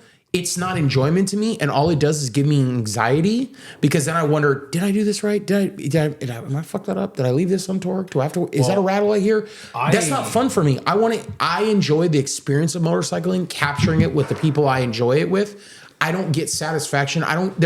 Some people love the pride of, I did this work to my motorcycle and it runs phenomenal, and they take pride in that. I don't. I would much rather, I take pride in not only the fun I have riding a motorcycle, but being able to capture a moment with the hobby that I love, like photography. Capturing that moment that makes my friends happy makes me much happier than working on my motorcycle. That's fair. I'm That's 50-50 there. I get it. I enjoy... Well, I mean, you look at what I work on a daily basis versus every vehicle I own, and so easy. Yeah. Easy stuff is awesome. Easy. So I just want to let you know, Literally some of the chopper everything I own. Well, some of the chopper stuff, and then you're like, I can't get that fucking part here in the middle of fucking New Mexico. I'm not even worried about no, that. I you get know you. what I mean. Yeah, no, dude, This is a worried fucking about farming that. town. They got a I fucking want- Napa with diesel trucks and shit. Once I get everything settled, I'm sure eventually I'll end up in a chopper. But, dude, everything that I do on a daily basis is so fucking complicated. When I go to work on my own shit, and, I'm working on this fucking 1999 Buick or whatever, it's like, dude, I can throw a hammer at this thing from 30 feet away and it basically fixes itself in comparison So I just want to to let you the know, other shit that I deal with. So We're like 2 when I hours. run into like the problems I'm dealing with, or like the shit that I need to do to your Dyna and all that stuff, it's like he knows where I was going with that. We're 2 hours and 16 minutes in. it's like, man, that's such a small little hurdle. Yeah. Like, I'm not even worried about that, dude. So- that doesn't stress me out at all. So the thing for me is, because it's, like I said, I've helped plenty of friends in the past where it's like, hey man, can you do these bars, or can you do this, or can you do this? Yeah, I can do it. I'll do it for you. But when it's my own stuff, because I take such pride in my stuff, I worry about, did I do this right? So I got to tell a story. So this happened. The reason why, I told you I worked in the automotive industry for a long time. I did. I've worked on plenty of other people's vehicles. I have absolutely no issue working on someone's stuff, but I'm anal about certain things. I don't like doing a project if I don't have all the tools I need to do the project. And I don't like doing projects if I don't have my tools organized so I can get to them. I don't like spending half my time looking for the tool to do what I want to do. But that's because of the way my brain works. I have so many things going on that I need to get done. I don't have time to bullshit. So there's that. In my 20s, I went to a car show. We had wheels on my vehicle that I was going to swap at the show. We got to the shop. I pulled the wheels off. We went to put the wheels on, and I cross-threaded my lug nuts. so bad we had to actually take a air hammer to get them off, and that didn't work. So we ended up having to plasma them. I ruined the wheels. From that day on, I do not work on my... It's something so simple that I've done probably thousands of times, but I was in a rush because I was with my friends and we were trying to go do something, and I rushed and I didn't pay attention because I was probably talking, I was probably drinking, and it's just like, oh, I'm gonna run these on, and I didn't pay attention, and it ruined it ruined my fucking wheels. And from that point on, I have a phobia about working on my own shit because I royally fucked myself, and they were an expensive set of wheels, and I was like, and then I had to change out all the fucking studs on my fucking car. It was fucking terrible. I mean, I've been there before. You definitely learn a lot when you fuck up. Yeah. I mean, there was a point in time where I thought everything I needed to go fucking He-Man torque on. One too many gajugas. By hand, I've broke off a lot of fucking hardware, and I mean, it made me better. I'll say this. You learn how to drill out broken bolts very fucking well. You learn how to massage things with heat and brute force. So I will say this. That trip was a nightmare. Yeah, am I turning you on, Trey? Yeah. That trip was a nightmare because Good thing you got the meta glasses on. not only did we fuck up those wheels, but on the way there, I blew a thermostat. So literally, we were trying to take the housing off the thermostat on the side of the road with a hot car in Barstow, and the fucking thermostat housing broke. Yeah, because it's probably plastic. It was on Mitsubishi Eclipse. Oh, okay. So God damn, that's... if you I haven't heard in a long You just dated time, yourself. dude. right, dude. So what do you do when you break the stud that holds a thermostat housing together? All right, fuck, get the JB weld out. So we literally just took the thermostat completely out. Just keep it out of the coolant passage and you're all right. And you know fix it when you get home. And you know what we said? We're like, well, I guess this motherfucker ain't never gonna run hot.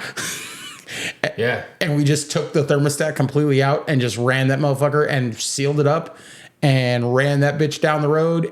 But like that was an absolutely disastrous trip. In Arizona in the summer, you don't need a thermostat, bro. dude. It was like the summertime. We were in Barstow. We were in Barstow. We were on our way to Vegas, and it was absolutely a shit show, dude. I've been there plenty of times. Baker and Barstow, bro. I'll never forget that shit sucked. That shit sucked. In the middle, it was like 9:00 at night, and like all the parts stores were closed. So we're like, fuck it, get the JB weld out. We're gonna send this motherfucker down the road. Well, so like with the chopper thing, and you know, like a modern diesel truck, I'm like, dude, I can literally carry around like some chewing gum and a pair of pliers, baling wire, and a couple zip ties. Fix this motherfucker good enough to run it on the side of the road. Yeah. They're simple. My days of doing that are out the window. I don't give a fuck. So the problem is now I'm at a position in my life where I'm definitely not rich and I can't afford everything. But there's things I'm good at, and there's things that I have money that I can get someone to do if I don't have someone in my life that's good enough to do it for me. And then I just make sure that I take care of those people best I can. So when they need something, I got them. That's kind of how my life has turned into. You're welcome. Right? Right? It's not a bad way to go about that. No, and I get it. And you know what? That's everybody enjoys different things. Yeah. You know? Yeah. I just don't enjoy breaking down and being on the I side of the road. enjoy the tinkering. The tinkering's cool if I could do it at home and be okay. Well, it's a with it. controlled environment, Yeah. and you can press go and have the reliable thing. Yeah. That's why my fucking lowrider isn't going anywhere. Because that's the fucking turnkey bike that it's all new, modern, reliable shit, and you can just fucking press a button and it goes. But I feel so bad because my dyno was that forever. my daily drivers aren't like that. My dyno was that forever. And like now that it broke, it's like I fucking you let me down. You're dead to me. I hate you.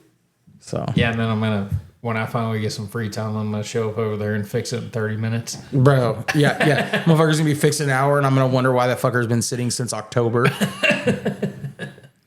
That's gonna happen. Dude, that literally, I can't believe my dyno hasn't moved in since October. You should throw it away, dude. I know, right? I can't believe you're right now, dude. We're gonna have to like bar the engine over by hand, make sure it doesn't have like rust in the Rust cylinders. cylinders. Bro. No. So low key, this is, you can shame me. This is, we're friends. So I take the criticism well. You would think, what I'm interested to see how it is going to be when it fires up with that fucking gas in there. Oh, it's fine. Yeah, right. Since when? Yeah. October. October. No, you're fine. Was that 6 months? Totally fine. A little over 6 months. No, So like sorry. 9 8 months. months. 8 months. 9 8 months. Totally fine. I hope it doesn't. I mean, Just kidding. it's probably not going to be Trey's running. over there pouring sugar in your tank. It's probably not going to run great, but it'll Going it'll by run. just- It's going to run, and then I'll run that out. Slowly letting the air out by one psi each month. Right. That's out of control. Hey, you got one of those little pancake compressors, right? Or you got a smaller I don't have compressor? anything. Fuck. Why? Well, my compressor's fucking stand up 40-gallon I need one of those. thing. I don't want to. One of my biggest projects. I don't want to drag that to Devin's house to go Yeah. in a fucking cylinder for 2 seconds. One of my biggest projects is getting my garage and everything built out all the way. So that's another reason why I don't want to work on anything right now, is because I don't have much right now to work with. So. Well, let me know. I just redesigned all my shit last year and built that big ass workbench. I gotta get it. Got a new toolbox. Yeah, I gotta get all that. Toolbox, tools, air compressors, hoses. Redid all my storage shit. Sink, Dude, those storage. little Justin Kelly kind of, when I was over there, he was showing me these little tote racks that he built that hold that $9 Home Depot, the big totes. plastic tote. Yeah. Holy shit, dude. You know, you can build this thing fucking 5 tall, 4 wide, fits against the wall. And all the bullshit you got floating around your garage, you can stack it up against the wall, clean it up. It's so nice. You have room to work. Organized. Yeah. Yeah, that shit made a huge What kind of fucking difference. old men did we turn into that now we're like, man, did you see that really nice storage rack that you could have for your garage? It's so organized. Like, Right, and he was showing me this. When he was showing me this, and I was like, oh, yeah, that's kind of cool. And then I started thinking, I'm like, yo, that's really fucking cool. I'm excited. Why am I so excited about this, dude? This is some fucking 2x4s that are screwed together. Right. Am I turned on right now? dude, the funny thing is when we were younger, you know, we all laughed at like the dads in our life or the male figure that got excited about like looking at the weekend paper and looking at the deals at like Home Depot and Lowe's and shit. Oh yeah, dude. I follow that act shit like- religiously. Don't act like we don't do that now and look at the Harbor Freight. We're like, ooh. Yeah, because I got that list of things I need, and then I go Yeah. see it's 30% off, and it's like, well, I'm gonna fucking buy it. I'm gonna need it. I'm gonna need it at some point. Right. Well, shit, man. We are at like 2 hours and just under 30 minutes. So, any last words from Mr. Torqued Up Trey?